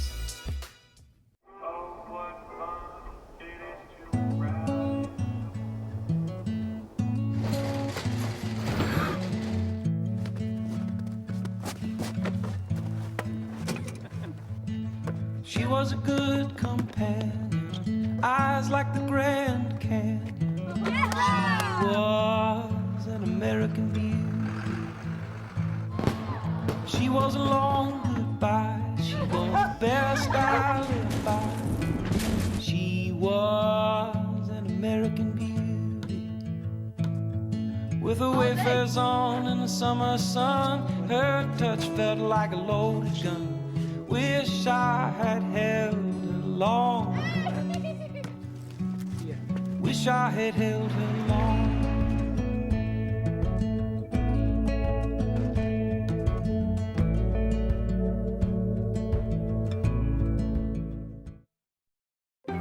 We are computer science pros, chemists and lab technicians, health professionals, mathematicians, and science educators.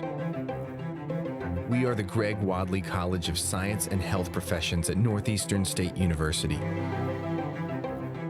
Choose from degrees in natural sciences, health and pre-health professions, mathematics and computer science, and more. Discover the possibilities at Northeastern State University. My name's Todd Harden, and I am Todd's Coffee. The reason I do this to begin with is because I really want people to experience coffee. What I'm doing and what other roasters are doing as well is, we're trying to figure out what the bean is trying to tell us. My goal and my customer really is, there's probably 2 out of 10 people that could taste the difference in one of my better roasts versus an average roast. If I can make those people happy, I'm making everybody happy. And so that's kind of my philosophy when it comes to roasting. You can just go to toddscoffee.com. You can get a whole bean, or I'll grind it for you. Either way, there'll be a drop down in there that you can order it that way. So order some coffee. Things could be stranger, but I don't know how. I'm going through changes now. Spend a lifetime trying to figure it out. I'm going through changes, ripping out pages. I'm going through changes now.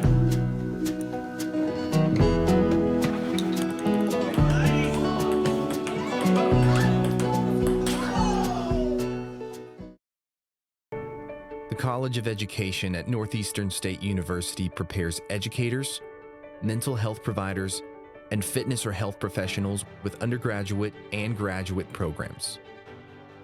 Choose from degrees in elementary, secondary education, special education, health and human performance, psychology, and more. Be ready from day one at Northeastern State University.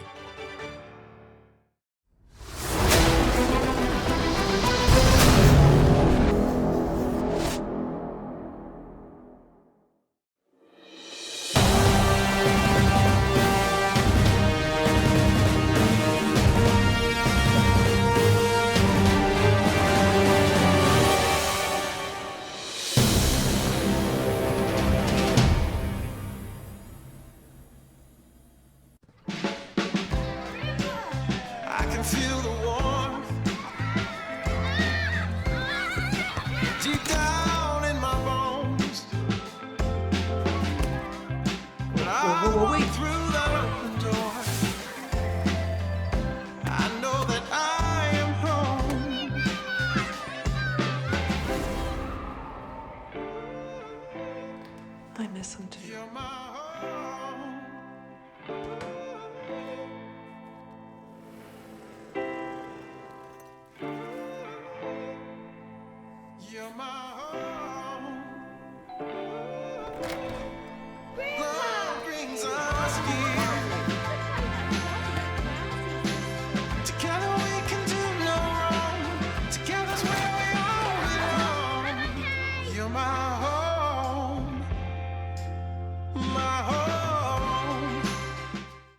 Mowing your yard just got easier.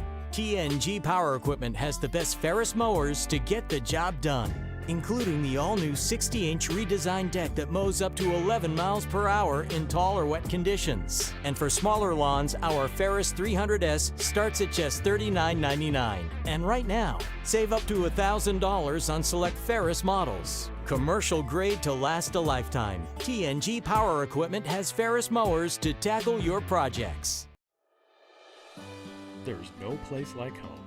Whether you live in Oklahoma, Arkansas, or Missouri, Realty Mart USA is your go-to real estate company for residential, commercial, agricultural, or land. We believe in strong connected communities and sponsor local events. Realty Mart USA, supporting our communities, supporting our future.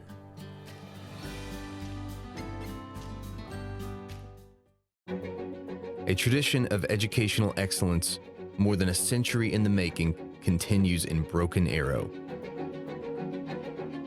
Here, supportive faculty, in-demand undergraduate and graduate degrees, and affordable tuition make Northeastern State University your transfer destination.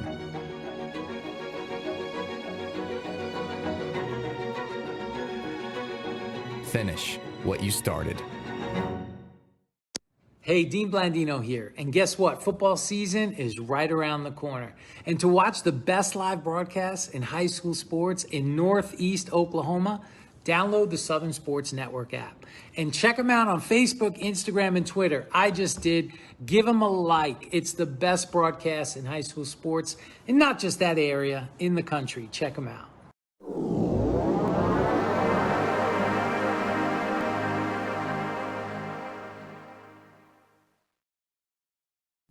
Semi-Pro Saturday is brought to you in part by 950 Ways Graphics. Professional graphics for players, coaches, and teams. Trust the pros at 950 Ways Graphics and look them up on Facebook at 950 Ways Graphics.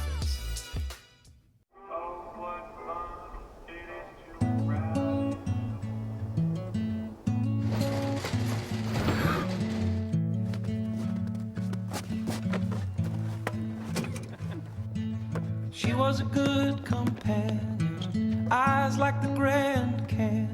She was an American beauty. She was a long goodbye. She was the best I lived by. She was an American beauty. With her wafers on in the summer sun, her touch felt like a loaded gun. Wish I had held her long. Wish I had held her long.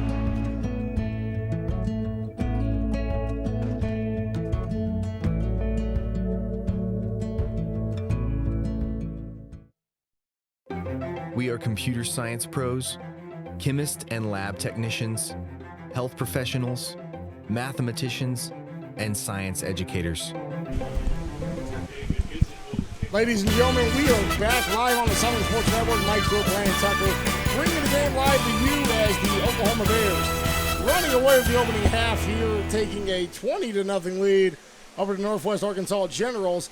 And we'll kind of do a scoring recap of the first half as we get the third quarter here up underway. But, Tuck, can you just tell me, in your opinion, what you saw in that first half?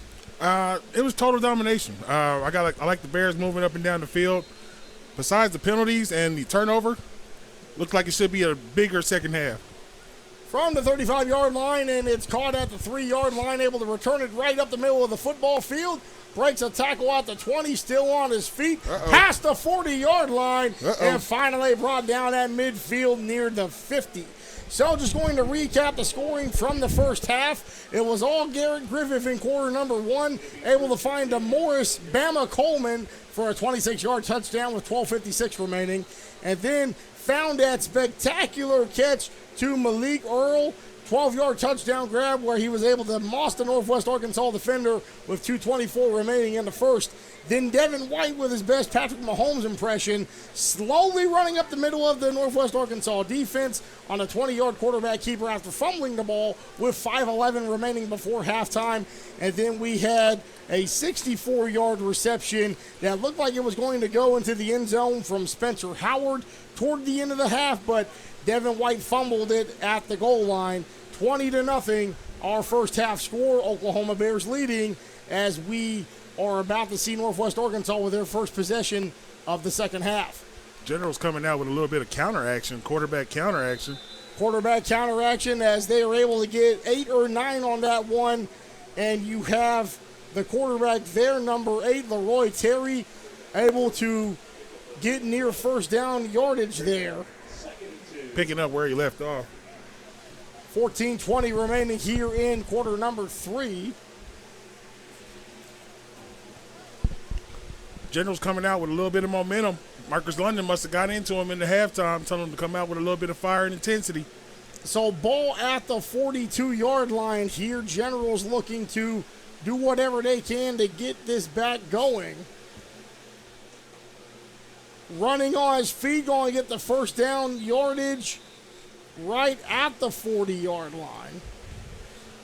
Leroy Terry continuing to be an Iron Man and making it happen for the Generals. Like he's a little bit short of the first down. So they do mark him just short of the first down yardage, just outside the 40-yard line, as we are at the 13:35 mark here in the first half, as we continue with, well, the second half, third quarter action is what I meant to say, but Bears up 20-0. Want to thank everybody just tuning in here on the Southern Sports Network. Mike Stewart, Brian Tucker, and Leroy Terry, the player of the first half for the Generals. Under center at quarterback, has the ball, fakes it to his running back, and they are not going anywhere. This will likely be a face mask against the Oklahoma Bears. Looks like Devin Colbert on the stop. Looks like it may have been a little bit too high to where he got his hands around the face mask. It didn't seem like it, but referee looks like he may have seen something different. So here at the 13:17 mark remaining in the third quarter, second half just underway.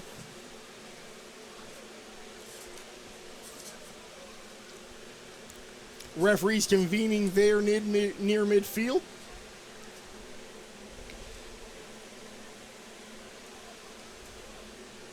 Awaiting to see where this football is going to be put down. This looks like it could have potentially been a penalty against the Generals as they're getting moved back, where the ball is going to officially be put down at around the 47.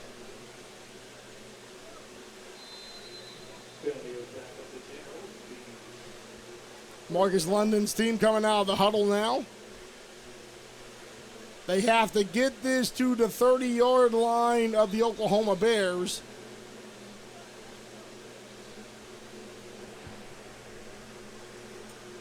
Looking like it's going to be 22 yards to go here.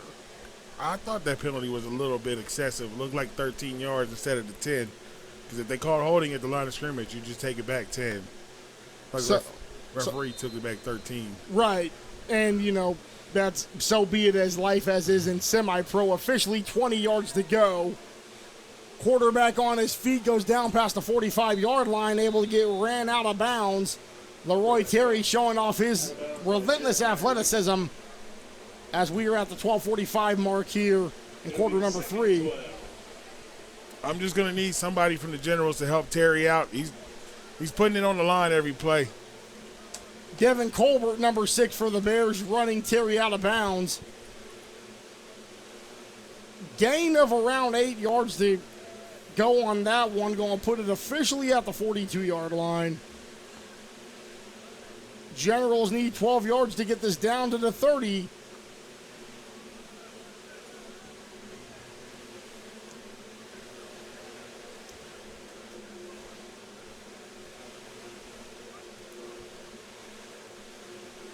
Back to live action here. Defensive pressure coming on Terry as he's sacked there. Big defensive effort in a play there by number 45, Andy Navarro. It's a great play. Way to stick to coming from the linebacker spot, coming downhill and we're able to wrap him up. Terry usually was able to get out of those, but he got caught up on this one. So third down and long upcoming. Ball at the 45-yard line, 3rd and 15 to go.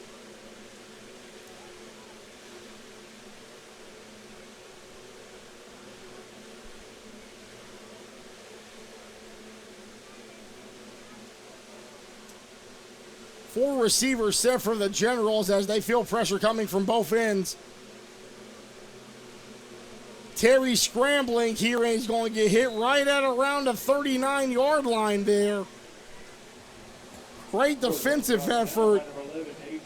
Looks like Adrian Burden, a.k.a. AJ, coming up from his spot in the defensive backfield to bring down the quarterback. 9 yards to go. They have to get this to the 30. with 11 and a half minutes remaining in the third quarter. It's a great tackle by AJ in the open field, way to get him down on the ground. Not give up too much, but Leroy Terry was able to get a little bit. So Terry can only do so much because if he's the one doing all the plays, Tuck, they're just going to key in on him every time. Exactly. And both teams taking a timeout here. Looks like substitutions being made for Marcus London's defense. Just under 11 minutes remaining here in the third quarter. Want to thank everybody watching on Southern Sports Network's presentation of Semi-Pro Saturday. Action here in the Central Midwest Football League. Mike Stewart, Brian Tucker calling the game for you live at Dell City High School. And the Roy Terry needs some help, but now it looks like they're going to punt this one. Good punt there as it goes down, takes a Northwest Arkansas bounce down to around the 10-yard line. Don't know if it stayed in bounds and was able to roll down to the 2, but we're going to wait for the official ball spot from the referees. Want to thank Chris Dotson, Southern Sports Network CEO, getting the sideline of the Oklahoma Bears as they are just able to get a look at the surroundings here. Decent crowd this afternoon for some semi-pro football. It's great to see people come out and enjoy these games with us, man. Because, like you said, you got a lot of guys playing out here for the love of football. You got fans coming out for the love of football. Great spring football. Great spring football as we anticipate the start of the 2024 college and NFL seasons to take place within the next 4 months. Couple look at Michael McDonald here. Going to Norman and the University of Oklahoma here in a couple months. It's great to see him come from a little boy all the way up to becoming a man and watching him develop playing football all throughout the Little League and all the way up to now what's going to be his college career, and hopefully to see him on Sunday. Garrett Griffith back under center, and that might have been a safety for Northwest Arkansas. See where they spot this. Great play by 52, DeMarco Hubbard on that way to get around the block and get that stop. Not able to get him into the end zone just quite. He's able just to get out of the end zone, but great play by DeMarco Hubbard. DeMarco Hubbard gets him down to the 1 yard line. They got to drive 99 yards to get pay dirt on this one. So outstanding punt, which was desperately needed by the Generals, brings the clock to 9:50 remaining here in the third quarter. And this 20-0 score could have been potentially 27 or 28-0 if the last bit of the second quarter would have went the way of Kevin Cox's team. And speaking of wide open, a long first down reception made past the 30-yard line, and we'll check out that reception by number 17, Malik Earl, on the SSN replay. Malik Earl almost got out of there. It was real close to being a house call. Dun-dun-dun, dun-dun-dun. It took nearly a half dozen Generals to bring him down. Excellent situational awareness by the quarterback there, Garrett Griffith, to find Malik Howard. They had that outstanding touchdown at the end of the first quarter where Howard was able to moss his defender. As we get back down here to around 9:41 remaining in the third quarter, and plenty of room to operate as the ball's at the 33-yard line for the Oklahoma Bears. Takes the snap, goes with the running game, stays on his feet. There's a penalty flag down at the 31-yard line, and we'll see if this one's coming back for a hold. Yeah, this was definitely coming back.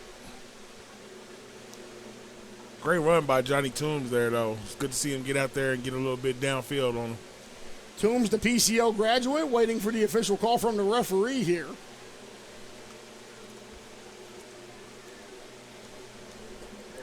So they're saying illegal hands to the face here against the Bears. It's like somebody got those hands up a little too high. 9:05 remaining in this third quarter. Semi-Pro Saturday brought to you by Realty Mart USA, home of commercial and residential real estate in Oklahoma, Arkansas, and Missouri. You can visit them at realtymart-usa.com. Also want to give a special shout out to Clark Crew Barbecue right here on Northwest Expressway, one of the official sponsors for the Oklahoma Bears and the best barbecue in the 405. Go check them out on Northwest Expressway. Some of the best cornbread you will eat at a barbecue restaurant. Tastes almost like cake. Great barbecue ends as well. Yes. Probably the best in the state. Yes. At least the city for sure. Either them or Butcher Stand in Wellston got, like, if you know, the burn ends are elite from both places, but man. I heard about that place in Wellston recently. I got to go check them out. And they've been expanding. It used to be like a tool shed. Now they've made it like an entire restaurant. It's really good. There we go. Coming up in the world. Yeah, I got to get down to Wellston and give them a little visit. Garrett Griffith under center for the Oklahoma Bears. Trips formation at the top of your screen. Looks to fake. Throws it wide open downfield. First down and more. One man to beat. And the defender is looking to readjust. And it's just a cat and mouse game as he's brought down inside the 20-yard line. Excellent pitch and catch there on the SSN replay. Spencer Howard picking up where he left off in the first half with a big, long gain. Way to make a man miss and just not have enough gas to finish off the run. But wide open, great ball by Garrett Griffin. Bears on the move. So that's going to put him well over 100 yards on the game for receiving because he had that outstanding 64-yard reception, which we thought would have put the Bears up 28-0. But then what happened, you had Devin White under center at quarterback, fumble the ball on fourth down at the 1-yard line, and you can tell these players are getting tired as you see it on the sideline cam. Have yourself a game, young man. Have yourself a game. Spencer Howard having to get a breather, get some water in them, get them back up and healthy. 8:04 remaining, and the Bears are just doing whatever they want in this game, Tuck. Yep, drive touchdown right here. I see maybe one more, then it's going to be kind of lights out. So Griffith under center, trips to the top of the screen. Plenty of time to get rid of this football. Takes a hit as he throws it. Bear down, Oklahoma Bears. That looks like Malik Ward with another touchdown grab. Malik Ward will go up and get it every time. Every time he catches the ball, it's like a highlight play. So this one going to be from 18 yards out on the SSN replay, and you can just see Ward at the bottom of the screen. The Generals are more worried about the three receivers at the top, and they should have seen the one coming across from the left-hand side. Great job by Garrett Griffin to stay in there and take the shot and make the throw. As you see, Ward there with the pigskin walking it off. Great pitch and catch. Great pitch and catch, touchdown Bears, and Ward with another touchdown reception as we get the 7:40 remaining. Legatron David Goodson lining this one up to get the extra point, which will make it 27-0 if this one goes through the uprights.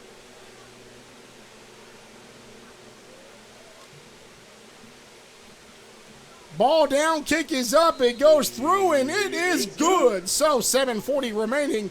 Oklahoma Bears running away from this one, up by a score of 27-0 over the Northwest Arkansas Generals. Semi-Pro Saturday brought to you by RealtyMartUSA.com. We'll be right back here on the Southern Sports Network.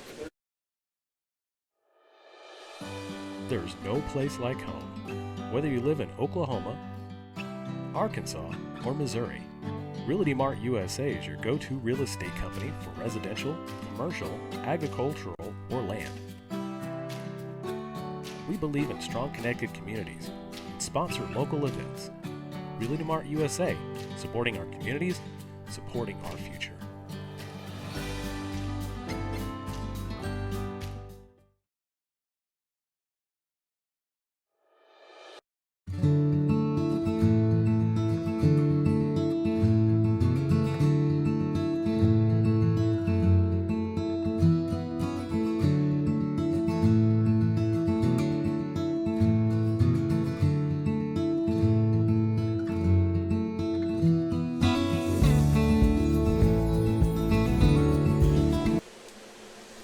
So Garrett Griffin with his second touchdown reception, or pass thrown to Malik Earl for his second touchdown reception.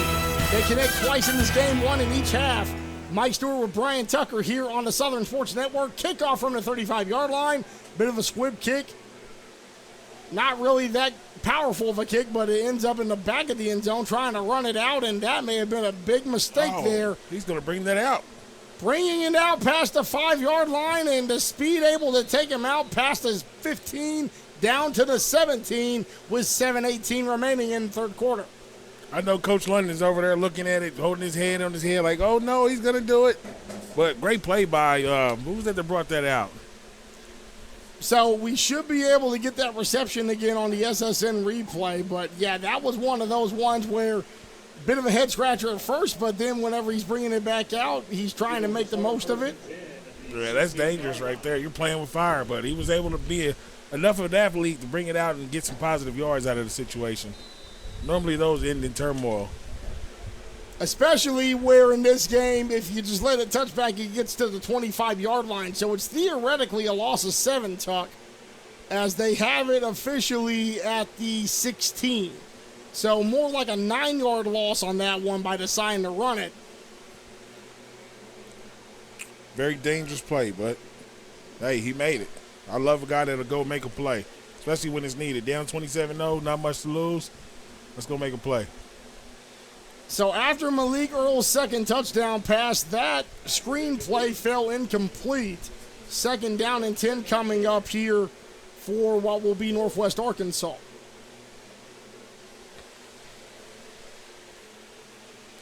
Let's see if the Generals can work something out here in the second half, kind of get a little bit going downfield. We got to get a drive. Let's start putting together some first downs, and then we'll see how the chips fall when we get a little bit further down the field. So the Generals, 1 touchdown in 3.5 games this season. Suffered their second shutout loss of the season to the Tulsa Gators last week.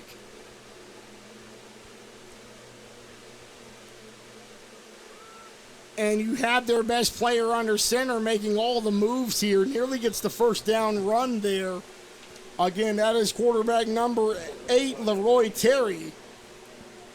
Listed on the roster as both a quarterback and an athlete, and you see why, with the ability to extend plays with his feet, and also has a pretty good arm, as we've seen within some pass plays that he's thrown down the field. He's doing a great job showing his athleticism today. So 6:52 remaining here in the third quarter. Bears up 27-0. Want to thank everybody in our region and anywhere in the organized world watching Semi-Pro Saturday here on Southern Sports Network.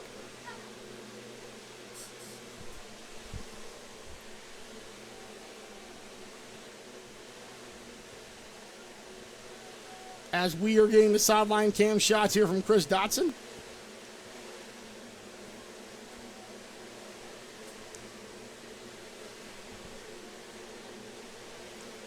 And we have a penalty here. It's against the Generals, so we are going to see this ball get moved back again.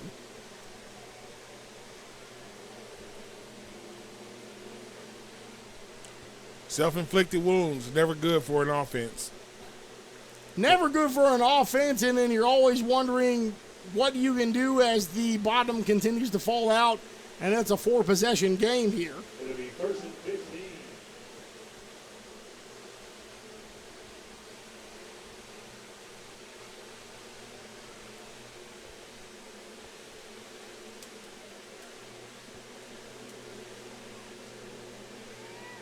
And just a straight-up blitz on that one, and they're going to officially call it a sack. Leroy Terry not able to do much on that one as the pressure was coming right up the middle. Yeah, it looks like they called him down because his knee touched down or he put the football down, one or the other. But he tried to wiggle out and make a play, but just couldn't get out. You see you got Coach Jacobs and Coach London over there. You know, they're trying to give him as much encouragement as he can, but, you know, the O-line isn't doing very much job helping out Leroy Terry back there. So 6:15 remaining here, 27-0. Leroy Terry has to feel like the only man on a lonely island at this point. It's him against 11. 1v11. That's what it would appear to be to the naked eye, Tuck. 6 minutes remaining here before we go to the fourth quarter.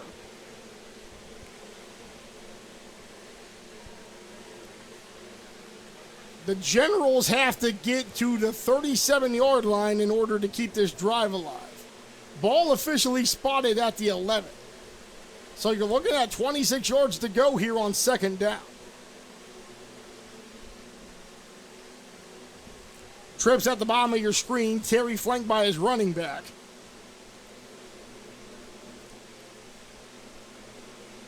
Drops back, looks to get rid of it, and there's nobody in the vicinity. Too much defensive pressure, speeding up too fast and hitting too hard at that point. Yeah, he's got, on the snap of the ball, he's got guys coming in his face, guys coming free. Bears are starting to bring a little bit of pressure with the Mike linebacker. Not very much for Mr. Terry to do, even though he's been doing a lot all game, but not much you can do when you got guys bearing down on you untouched. Terry, a very talented player at this level, but you have to have help with it being an 11-man game. You know, I often refer to football being the ultimate human chess game, and if you got only one player doing work, it doesn't look good for the rest of the team. Got to help a man out. Man's out there putting his life on the line for you guys. Let's go, Generals. Let's step it up. Let's finish up this quarter and a half, and then let's make it a little bit more of a competitive game. So 5:22 remaining in this third quarter. The Bears are likely, with the exception of a miracle from God at this point, going to go to 4-0. And we expect them to remain number one in the Semi-Pro Saturday rankings and retaining that number one rank in the Central Midwest Football League as we go to Week 5 coming up. No football next week, Memorial Day weekend. Everybody will be enjoying the official first day of the summer, if you will. Looks like we had a sideline warning, second sideline warning turned into a 15-yard first down for the Generals, able to get bailed out from lack of discipline on the Bears sideline. And the Bears, if you're Coach Kevin Cox, you have to look at these penalties that they continue to get each and every week. And, you know, maybe when you're playing this back on film, be like, guys, look, we're number one, but at some point, potentially this season, getting a penalty at the wrong inopportune time could bite us dead square in the backside when it absolutely would be the worst time to get a penalty. And that's something that Coach Cox, I have full faith and confidence that, you know, hey, you're able to beat the defending CMFL champions at their house. I would think he'll continue to try to make this team more disciplined as the season goes by. Definitely, because you're going to need it going into the latter end of the season and into the postseason. When the game gets a little bit more slower, every play is a little bit more critical in the playoffs. You're going to need those penalties and all that to cease. Because it's one thing to do it in the first month of the season when you're trying to get a team organized, and you have to remember with Coach Cox, this team, the Bears, they were previously in another league. They had won the Four States Football League championship from 2019 to 2022. They were in the 2023 Four States Football Championship game, lost to the Muskogee Monstars. Yes. And then he also has background with the Oklahoma Metro Football League going back to the Oklahoma City Diamondbacks. Had taken the year off, was with the Tulsa Gators. And then this team, the Bears, was in the Texas United Football League, went 4-4 in the TUFL, lost in the first round of playoffs to the Lone Star Pit Bulls. So you can tell there's a little bit of that undisciplined nature from the 500 record in the TUFL still lingering around. But you would expect Coach Cox to continue to put his imprint upon this team as the season progresses. Definitely he's going to have to keep chipping away and stay on them. We're all grown men out here. Everybody has a job to do, and Coach Cox is not going to let up on those guys. He's going to keep the gas on the pedal on the gas, and got to get that discipline under control, though. So right at the 4:40 mark here as we continue with third quarter action, you have trips to the bottom of your screen. Quarterback takes a snap, fakes to his running back, and continues to run here. Gets to the outside and knocked out at around the 32-yard line. Leroy Terry picking up the first down on the quarterback keep around the end. Terry moving the chains, just doing everything he can do for this Northwest Arkansas squad. But he has to get some help as they are down 4 touchdowns to the Oklahoma Bears, who you see there on the home sideline. It'll be first and 10 at the 31-yard line. Making the most of their opportunities on all 3 phases of the football here. I want to thank Southern Sports Network CEO Chris Dodson for the sideline shots on the sideline cam this afternoon, as we are just waiting for Marcus London's team to break the huddle here with 4:24 remaining in quarter number 3.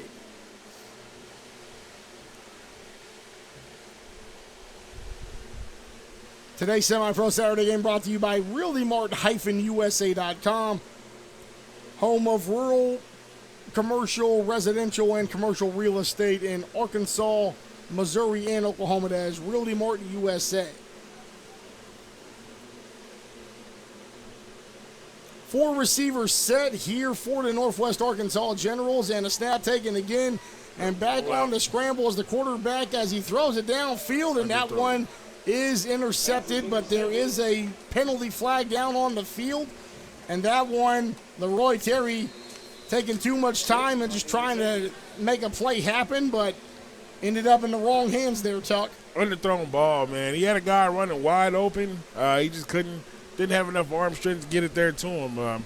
Looks like Brian Williams Jr. on the pick. Bears take over in great field position. Let's go put one in. So that was a penalty against Northwest Arkansas. It's not going to count. Coach Cox would rather take the football here with 3:37 remaining in the third quarter. As you see, looks like one of the buildings here at Dale City High School there in the background on the sideline cam. Looks like maybe the locker room for the football team. Very nice facilities here at Dale City. 3.5 minutes now as we get back to Garrett Griffith, the quarterback for the Oklahoma Bears. Responsible for 2 touchdown passes to Malik Earl. Last one, 17 yards. Also thrown a third touchdown pass, literally the first of the game, a 26-yarder to Bama Coleman. As we get back to live action here with a run up the middle. Adidas McDonald with the carry up the middle. He's able to bring that down to around the 45-yard line. Not very much room, not much going on that play. O-line, we got to get those feet moving. Open up some lanes for Adidas to get through there. We come out in diamond set, so they're going to load the box on us, so we got to be ready for it. So they officially marked this as a loss of 1 at the 46-yard line. Got to get this to the 35-yard line in order for the Bears to keep the chains moving with 2.5 minutes remaining in the third quarter. Back with a run here, and they go misdirection, play back to the original line of scrimmage. Not very much room again. Not very much room, and they are going to be 3rd down and 10 here. So the Generals doing everything they can to slow down the onslaught. And you have to wonder if Coach Cox is just wanting to run out clock here, since there would only be about 1 full quarter left at around 15 minutes, and you have the remaining 2 to salt off on this one. Took those 2 running backs off the field. Back at 4 or 5 wide out there. We'll see if Garrett Griffin can get that ball out and let it rip downfield. So Cox going back aggressive here. 1 receiver, or 1 running back with 4 receivers rather, able to throw this football. Stays on his feet, is at around the 37-yard line. So Danny Knighton, number 14, able to get the grab. He had that spectacular touchdown in the home opener from 67 yards out, which began the home scoring for the Bears this season. Was the only touchdown in that game. So game was rather weird because you had 1 touchdown from scrimmage, 1 field goal on each side there at PC North 2 weeks ago, and that was the ball game. Yeah, now a whole bunch of back and forth and failed drives. But it's great to see DK out here. You know, he's a veteran in the semi-pro, future Hall of Famer in the semi-pro game. It's great to see him out here still doing it. So clock is officially at 1:16, 1:15, clock ticking down toward the end of the third quarter here. Ball at the 40, they got to get this to the 35. So they are taking a timeout on the field, and we'll take one with them. So we have 1:04 remaining in the third. Bears up 27-0 over the Generals on SSN.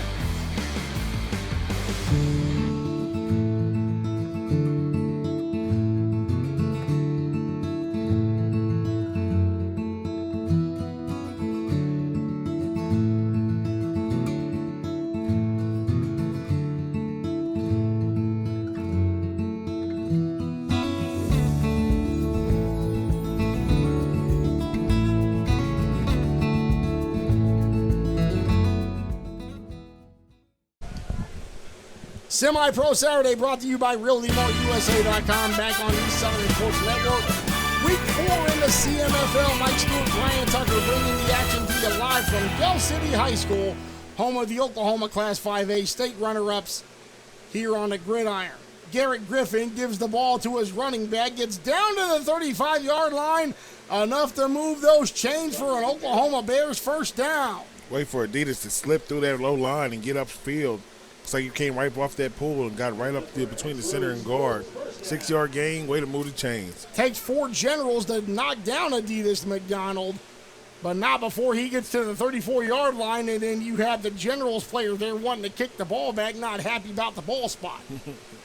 Adidas has been pretty solid in the running game today. He's been the back to carry the load, quite a bit of 4, 5, 6-yard gains. I'm liking what he's doing today.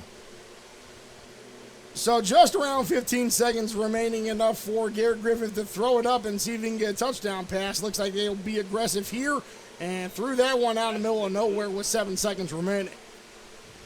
Coach Cox being aggressive here, trying to take a shot downfield, trying to finish him, get him one in before the fourth quarter starts. That's the end of the third quarter. Your Bears 27. So they're saying it's the end of the third quarter, but that doesn't really make any sense because you can't really have the clock run down on an incompletion. We'll just chalk that up to another one of those semi-pro type things. So, against all common sense, it is the end of the third quarter. We have the Bears up 27-0, and we'll be right back with the start of fourth quarter action here on Southern Sports Network. I can feel the warmth deep down in my bones. I know that I am home. I miss him too. Love brings us here. Together's where we all belong. You're my home. My home. Semi-Pro Saturday here on the Southern Sports Network, brought to you by Realty Mart USA. Mike Stewart, Brian Tucker bringing you the fourth quarter of what has been a woefully one-sided game as the top team in the Central Midwest Football League, the Oklahoma Bears, leads the Northwest Arkansas Generals by a score of 27-0. Fourth quarter is the money quarter. This is where you put all the work in, and it's where you finish off your job. Cash your checks in the fourth quarter. Getting back here as we have the Bears lining up, and there was an incomplete pass, which was the final play of the third quarter. There was 15 seconds left. Thought we'd have one more play with 7 seconds to go, but so is semi-pro, such is life. Here we go with the first play of the fourth quarter with Garrett Griffith under center. 5 receivers set, gets rid of the football, pass caught there. Able to juke a defender, run right up the middle of the field, still on his feet, running past the 15-yard line, and he's able to break into the end zone. Bear down, Oklahoma Bears. Shaquin Bo Conway, able to do a Seneca Wallace impression. What a great run, great catch and run. He looked like he had him in the backfield. He was able to wiggle out and get free, and then from this point on, it's just set up your blocks and get out, make one guy miss, and then get in the end zone. Breaking multiple tackles as Bo Conway barrels into the end zone, and what a great pass play there to break this one open. I think that's that's his third touchdown pass of the night. Yeah, it's Griffith's third touchdown. Actually, his fourth, because you got to remember the first one, he threw the Bama Coleman. That's correct. There's 2 to Malik Earl. That's his 4th touchdown pass of the night. Have yourself a day, young man. Legatron coming out to extend this to 34-0. And what a way to start the fourth quarter here for the Oklahoma Bears, looking to improve the 4-0 in the CMFL. Ball is down, kick is up, and it is good. 14:35 remaining here at Del City High School. Oklahoma Bears lead by a score of 34-0. We'll be right back on the Southern Sports Network's presentation of Semi-Pro Saturday. I can feel the warmth deep down in my bones. I know that I am home. I miss him too. Love brings brings us here. Together's where we all belong. You're my home. My home. 34-yard touchdown pass from Garrett Griffith to Shaquin Bo Conway, and he ran a lot more than 34 yards for that one, Tuck. Yeah, that's one of those plays where you just catch, look what you got down the field. I'm faster than the lineman, so I'm going to get past them. As long as my blocks are set up the way I need them, I'm going to score in the end zone. Nobody's going to stop me. 34 yards to make it 34-0 as you see this beautiful pass. You see Conway gets it right at around the 41-yard line, dodges 3 generals, runs past 2 others, and gets the blocking he needs, breaks 1 tackle, breaks 2-3 tackles, and bowls over a 4th man as he gets into the end zone. Unbelievable play. That was a man destined to reach the end zone right there. Nobody was going to stop him. So 34 yards for a 34-0 lead. Kickoff from the 35-yard line as it goes all the way down and bounces out the 20-yard line. Well, that's recovered by the Bears. Is the Bears' recovery good to have them take over inside the 30 here? We'll look on the SSN replay. They say there's a flag and it may have hit out of bounds right at around the 27. Looks like the ball bounced on the out of bounds. So nobody touches it. The ball goes out of bounds. It's a penalty on the kick team. So we're talking literal 1 inch away from that being an absolute disaster for the Generals. And now they're discussing it here on the sideline. No flag on the play. It'll be Bears ball. And it is the Bears ball, so we'll have to take a look at that one more time. The officiating crew says it never got out of bounds. Unbelievable chain of events here. Oh, looks like it did bounce in bounds. Great kick by David Goodson to get it and make that backspin and come back to the Bears. From the looks of it on the naked eye, it looks like it's, yeah, looks like it's good. Looks like it's in bounds to me. Inbounds and recovered at the 27-yard line. They call him Legatron for a reason, ladies and gentlemen. And the Bears just absolutely running away with this one. Yeah, this is that right there might have been the heartbreaker. I mean, yeah, it's 34-0, but, you know, you still got a little bit to fight left, but I think that one might have just kind of put the nail in the coffin. We'll see how many of the Generals got any fight left in them going forward. So after a 34-yard touchdown to Shaquin Bo Conway, 4th touchdown tonight for Garrett Griffith. Griffith back under center here, and he's looking for touchdown number 5. Under center, this is Devin White throwing a touchdown wide open and broken up in the end zone. That's a tough ball to throw. Rolling left, trying to throw back with the right arm quarterback. You got to square your shoulders. Looks like that ball kind of sailed on him a little bit, set up in the air for a little bit longer than he probably anticipated it to do so. So the Oklahoma Bears, just like that Bryson Tiller song, getting whatever they want. It is definitely whatever they want. And just one of those games where they're going to roll the 4-0 here. Great look at the Bears on the sideline, living it up, having a bit of fun out there, enjoying this 34-0 lead. So Devin White back under center after Griffith has thrown 4 touchdown passes this evening. Keeps the ball himself on the quarterback rollout down inside the 15. He's going to have enough for a Bears first down as we check it out on the SSN instant replay here, Tuck. That's a great key by Devin right here. Looks like he faked the DN out, faked the running back out because the running back thought he had the ball as well. Great play by, looks like we don't have a number here on him, number 66 for the Generals, to chase him down and get that tackle. But great pull by Devin on that play. So right at around the 13.5-minute mark here, and the Bears are just steamrolling this one and just being absolutely dominant. Doesn't matter if it's Devin White, doesn't matter if it's Garrett Griffith, because Devin White had a 20-yard touchdown run on, it looked like Patrick Mahomes in slow motion after he fumbled the football there. Final score before the half. You ended this one off. Adidas still pounding 6-7 yards a pop. Adidas McDonald's going to get close to 8 or 9 on that one. They're going to officially mark this one at 8 yards on the carry. Straight up the middle as it gets to the 7-yard line. Second down, 2 yards to go. They get to the 5-yard line, and then they can go first and goal again, Tuck. He's been working hard all night, man. Coach Cox has got to give one to Adidas to finish the drive, let him get one in, punch one in to reward his hard work for the day.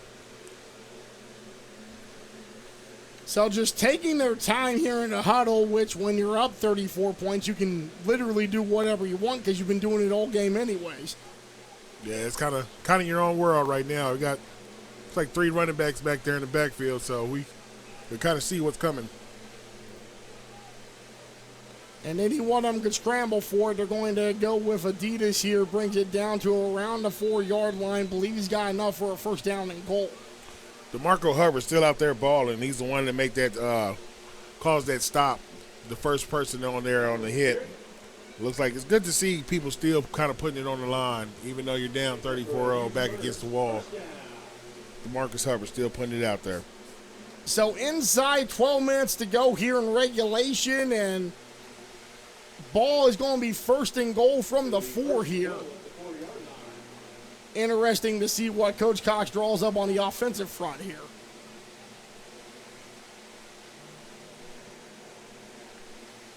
Takes the snap, still on his feet, running into the end zone here, and it's going to be bear down, Oklahoma Bears, and we have yet another touchdown from 4 yards out. You see the dance going on here with Adidas McDonald. Great effort there by number 71 of the Bears, John Means, to push that pile and get Adidas into the end zone. Looks like may have been stopped a little bit short, but John Means comes through to finish that pile up and get everybody in zone for pay dirt. Now they're going with a running clock here in the fourth quarter as the clock is just going down inside 11 minutes. Oklahoma Bears up 40-0 here on that 4-yard touchdown run by Adidas McDonald. Yep, it's about that time. Keep the clock rolling. Start the bus. Get that AC code for that ride home. Legatron David Goodson on for the extra point here from 32 yards out, waiting for a final man to line up there for some extra coverage. 10.5 minutes remaining here. Ball down, kick up through the uprights, and it's going to be good. So 41-0, Oklahoma Bears roll it over Northwest Arkansas. Semi-Pro Saturday brought to you by Realty Mart USA here on the Southern Sports Network. We'll be right back. I can feel the warmth deep down in my bones. I know that I am home. I miss him too. Love brings us here. Together's where we all belong. You're my home. My home. Adidas McDonald gets a 4-yard touchdown run here as the Oklahoma Bears extend their lead to 40-0. Mike Stewart, Brian Tucker here on the Southern Sports Network, and this has been about as one-sided as it can get at this level. Yeah, it's been one of those games, man. We expected, like I said, the line was 28. I think the Bears were 28. They definitely covered the line. With the Generals coming in, scoring only 1 touchdown on the season. Unfortunately, they are defeated. No wins, all losses. We expected a little bit more fight, but, I mean, when you travel light on away games, there's not very much you can do in the semi-pro game. Especially with the number 1 team in our SSN semi-pro rankings. Ball caught at the 10-yard line, looking to find a way to get some additional yardage. He's able to go past the 30. Following his blocker, very good down to around the 45-yard line, and falls down at the 47. Great return there by number 1, Devontae Barrios. That's his second return where he got out close to the 50-yard line, close to midfield. Looks like he kind of just tripped up over his guy trying to lead his way on the block, get a little bit of push out in the back, kind of tripped his feet up. So the Generals definitely got some athletes, Tuck, but a lot of it is that they just don't have seemingly enough skill positions to be able to be competitive every week. Exactly. I see some great athletes on the field for the Generals, and like you said, they just don't have enough of the pieces put together to. I know they are a young team. That does play a factor in the semi-pro game. So, give them maybe about another year or so. Let the guys develop a little more, and I see them doing some better things. But like you said, you're going against the number one team in the league. They're a different animal over there, especially with Kevin Cox at the helm. Clock ticking down just inside 9.5 minutes remaining in tonight's contest. We expect this to be a rolling clock for the rest of the game, given that it's been all Bears all game long. Quarterback takes a snap, looks to get rid of it, and that one looks to either fall incomplete or just they're dead immediately behind the line of scrimmage. Second down upcoming. Yeah, I see Leroy Terry just pat his chest on that one. He's like, my bad. That's one of the better plays that he's made today. He still got to see him finish up strong, but I don't want to see you just kind of just turn it in. I want you to finish out strong, and let me see something a little bit for the last 8 minutes that we have in this game. Terry, a legitimate dual threat under center, making several first downs both with his feet and with his arm this afternoon. Well, it looks like afternoon, but we are going to the summer season where it can still be extremely bright outside here as we approach 7:30 this evening on Saturday night. Terry, under pressure, escapes. Took a hard hit there, and he got waylaid on that one, Tuck. He did. He took a hit. He hopped right back up, though. He was able to make the pass and complete it. Tough guy. Strong safety, Tyrone Elix coming there on that one and just laying down the hammer. Tyrone Elix, known to bring the wood. Definitely brought it on that play. Bringing the wood and slanging the wood in that case as the clock gets down underneath 8 minutes. Still at the 49-yard line as we have Northwest Arkansas slowly, gingerly having Leroy Terry go back to being under center, which if I was him, I would not want to take a whole – I would take as much time as I needed. I would not try to rush back immediately. And you just see the pressure continuing here. Miraculously gets rid of the football when there was like 4 or 5 Bears there that were descending upon him on his SSN replay. Yeah, wow. That amazes me right there. He's able to stand in there and make the throw and complete the pass and still taking the hit. Leroy Terry is that guy. That's why I was saying I would take as much time as I needed after that shot by Elix. And it's not something where I'm trying to run back to my spot under center, especially when you're doing everything for this team and you're doing it's almost like Shea Gilgeous-Alexander for the Thunder. Yep. This playoff series against the Dallas Mavericks, doing everything he can. And I feel Game 5 was a great example where no one wanted to step up for him. Yep. Role players just not rolling. Really, exactly what it was. Terry said, I'm going to take it and do it on my own, man. You guys just go up there and look good. I'll just do it myself. Definitely the MVP of this game for Northwest Arkansas Generals, and Coach London should be very proud of the work that he's putting in. Definitely. You got to respect the man that are willing to go out and put it on the line. Down 41-0, going against the number one team. He didn't fray away from competition. I like what I see from number 8, and this is my first time actually getting a good look at him, and I like what he's putting out on the field. Definitely, just to the unbiased eye, I mean, clearly the game's one-sided, but you know what? Leroy Terry's been able to do this afternoon. He's playing irregardless of the score. Like, he wants to compete. He wants to put his best foot forward out there, and he's trying to lead by example as much as he possibly can. As he throws it, but again, if you can't get any help from your receivers, what else can you do?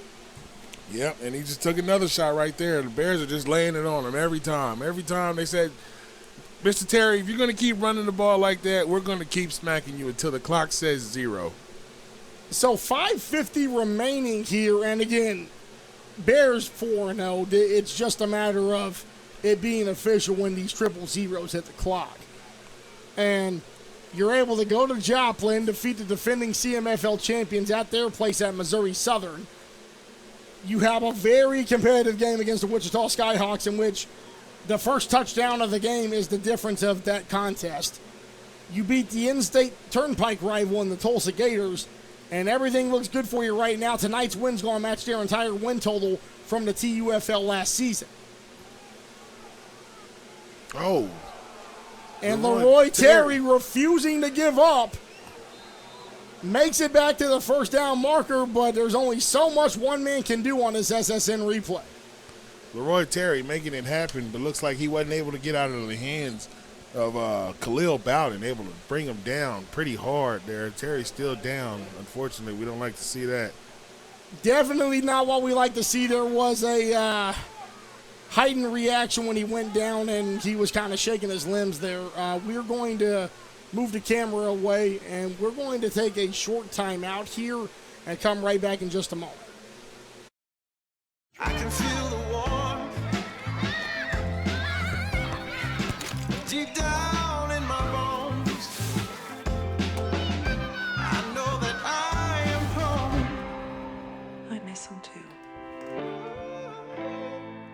Love brings us here. Together's where we all belong. You're my home. My home.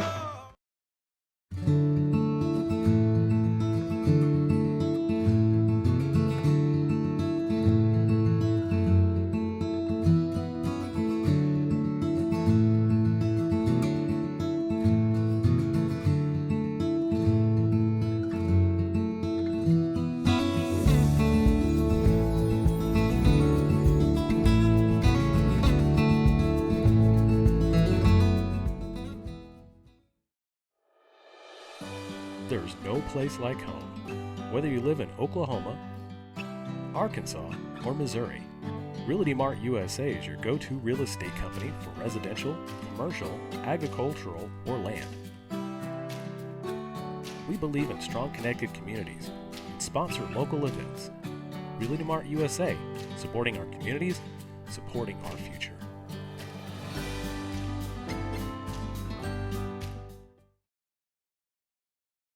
In 1851, the Cherokee ignited the lamp of learning in the wilderness. For more than a century, this has been a gathering place where minds are developed and lifelong relationships are made, where dreams find direction. The lamp burns brightly still at Northeastern State University. We are computer science pros, chemists and lab technicians, health professionals, mathematicians, and science educators. We are the Greg Wadley College of Science and Health Professions at Northeastern State University. Choose from degrees in natural sciences, health and pre-health professions, mathematics and computer science, and more. Discover the possibilities at Northeastern State University. My name's Todd Harden, and I am Todd's Coffee. The reason I do this to begin with is because I really want people to experience coffee. What I'm doing and what other roasters are doing as well is, we're trying to figure out what the bean is trying to tell us. My goal and my customer really is, there's probably 2 out of 10 people that could taste the difference in one of my better roasts versus an average roast. If I can make those people happy, I'm making everybody happy. And so that's kind of my philosophy when it comes to roasting. You can just go to toddscoffee.com. You can get a whole bean, or I'll grind it for you. Either way, there'll be a drop down in there that you can order it that way. So order some coffee. Things could be stranger, but I don't know how. I'm going through changes now. Spend a lifetime trying to figure it out. I'm going through changes, ripping out pages. I'm going through changes now.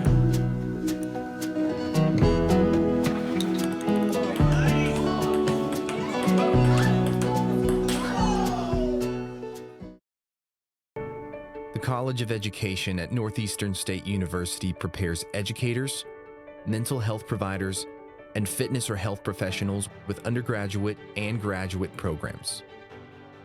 Choose from degrees in elementary, secondary education, special education, health and human performance, psychology, and more. Be ready from day one at Northeastern State University.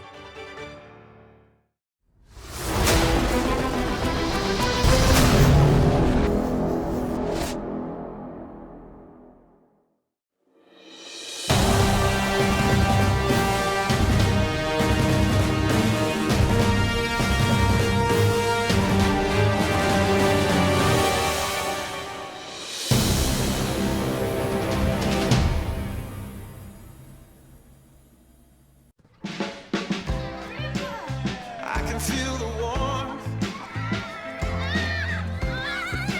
deep down in my bones. When I walk through that open door, I know that I am home.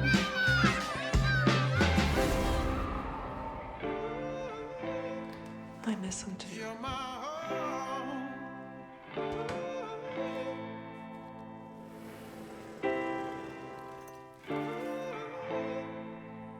You're my home. Love brings us here. Together we can do no wrong. Together's where we all belong. You're my home. My home.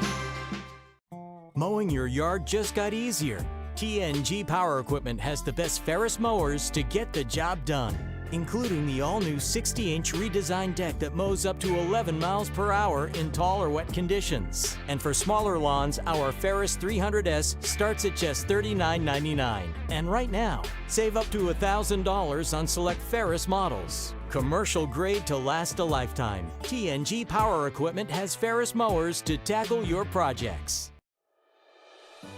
There's no place like home. Whether you live in Oklahoma, Arkansas, or Missouri, Realty Mart USA is your go-to real estate company for residential, commercial, agricultural, or land.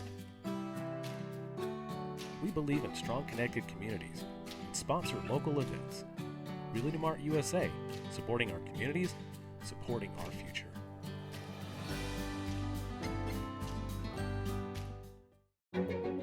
A tradition of educational excellence, more than a century in the making, continues in Broken Arrow.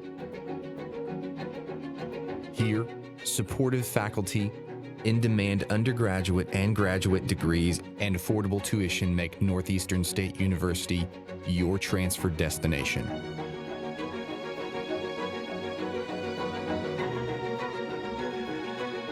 Finish what you started. Hey, Dean Blandino here. And guess what? Football season is right around the corner. And to watch the best live broadcasts in high school sports in Northeast Oklahoma, download the Southern Sports Network app. And check them out on Facebook, Instagram, and Twitter. I just did. Give them a like. It's the best broadcast in high school sports, and not just that area, in the country. Check them out.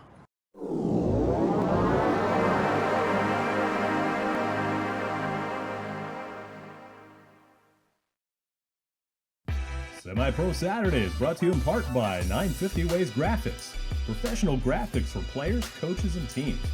Trust the pros at 950 Ways Graphics and look them up on Facebook at 950 Ways Graphics.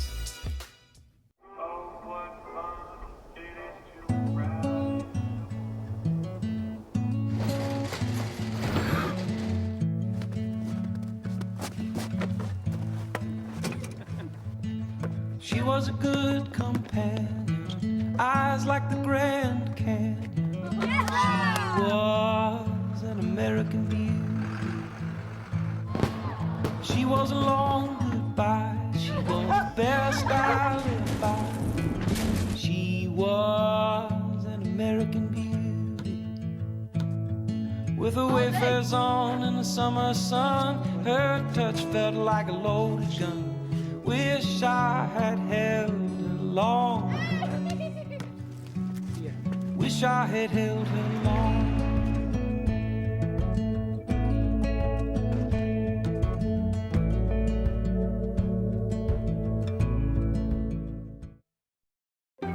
We are computer science pros, chemists and lab technicians, health professionals, mathematicians, and science educators. We are the Greg Wadley College of Science and Health Professions at Northeastern State University. Choose from degrees in natural sciences, health and pre-health professions, mathematics and computer science, and more. Discover the possibilities at Northeastern State University. My name's Todd Harden, and I am Todd's Coffee. The reason I do this to begin with is because I really want people to experience coffee. What I'm doing and what other roasters are doing as well is, we're trying to figure out what the bean is trying to tell us. My goal and my customer really is, there's probably 2 out of 10 people that could taste the difference in one of my better roasts versus an average roast. If I can make those people happy, I'm making everybody happy. And so that's kind of my philosophy when it comes to roasting. You can just go to toddscoffee.com. You can get a whole bean, or I'll grind it for you. Either way, there'll be a drop down in there that you can order it that way. So order some coffee. Things could be stranger, but I don't know how. I'm going through changes now. Spend a lifetime trying to figure it out. I'm going through changes, ripping out pages. I'm going through changes now.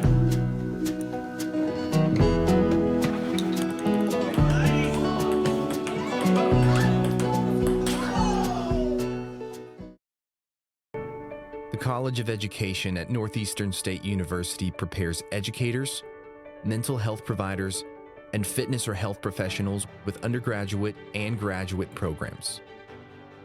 Choose from degrees in elementary, secondary education, special education, health and human performance, psychology, and more. Be ready from day one at Northeastern State University.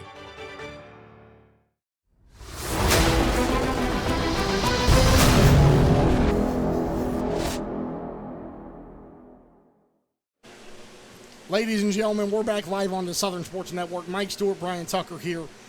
We do have an update for you. In all likelihood, I would hope, for the sake of common courtesy and decency for this sport at this level, that the game is called.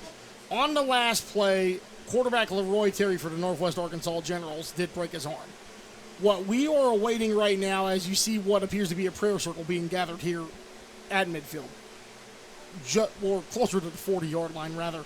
On that last play, and again, we talked about Leroy Terry being a warrior tuck and just everything that he was doing for the Generals. Down 41-0, he didn't care, and ultimately paid the price that you don't want to see, especially in a game this lopsided. Yeah, man, this is definitely the part of the game you don't want to see. You see his Leroy Terry still over there on the ground. Got the prayer circle going on in the middle, everybody coming together. At the end of the day, it's a brotherhood. Everybody's here for the greater good of one another, playing the game of football. We don't want to see anybody injured to the point where they can't walk off on their own will. So we're going to send our prayers up for him. Hopefully he has a speedy recovery and gets back to doing what he loves to do. Prayers for Leroy Terry, an absolute warrior and a beast out there on the gridiron here in the Central Midwest Football League, starting quarterback for the Northwest Arkansas Generals. We want to give everybody an update. We think that the game should come to an end. There's officially 5 minutes, 14 seconds remaining.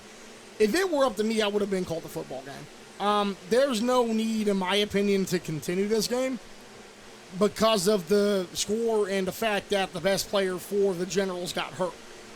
We are going to take another commercial break, but Chuck, did you have any other thoughts before we go off the air this next time? No, like you said, man, it's out of reach. 5 minutes left in the fourth quarter. You got your best player down. Let's go ahead and wrap it up, and, we'll call this one up. We'll call it 41-0. That's the final. And if it were up to us, we would have been called it, obviously. It's not up to us. We are going to continue to broadcast. So if for some reason, and I would consider it inexplicable that they would continue this football game, it should end. But we're going to stay around. We wanted to give everybody an update about what happened. And, again, prayers to Leroy Terry and his family, man, because that's something I absolutely hate seeing. And again, prayers to him, prayers to his family. Absolute warrior here today at Del City High School. Hope he is able to have the best and most pain-free recovery possible. He deserves at least that much. We're going to take another timeout. We just wanted to update everybody that's been watching on social media and across SSN. But yeah, 41-0, 5:14 remaining. We anticipate if the right thing is done, the game should be called. We'll be right back with an update here, Semi-Pro Saturday on SSN.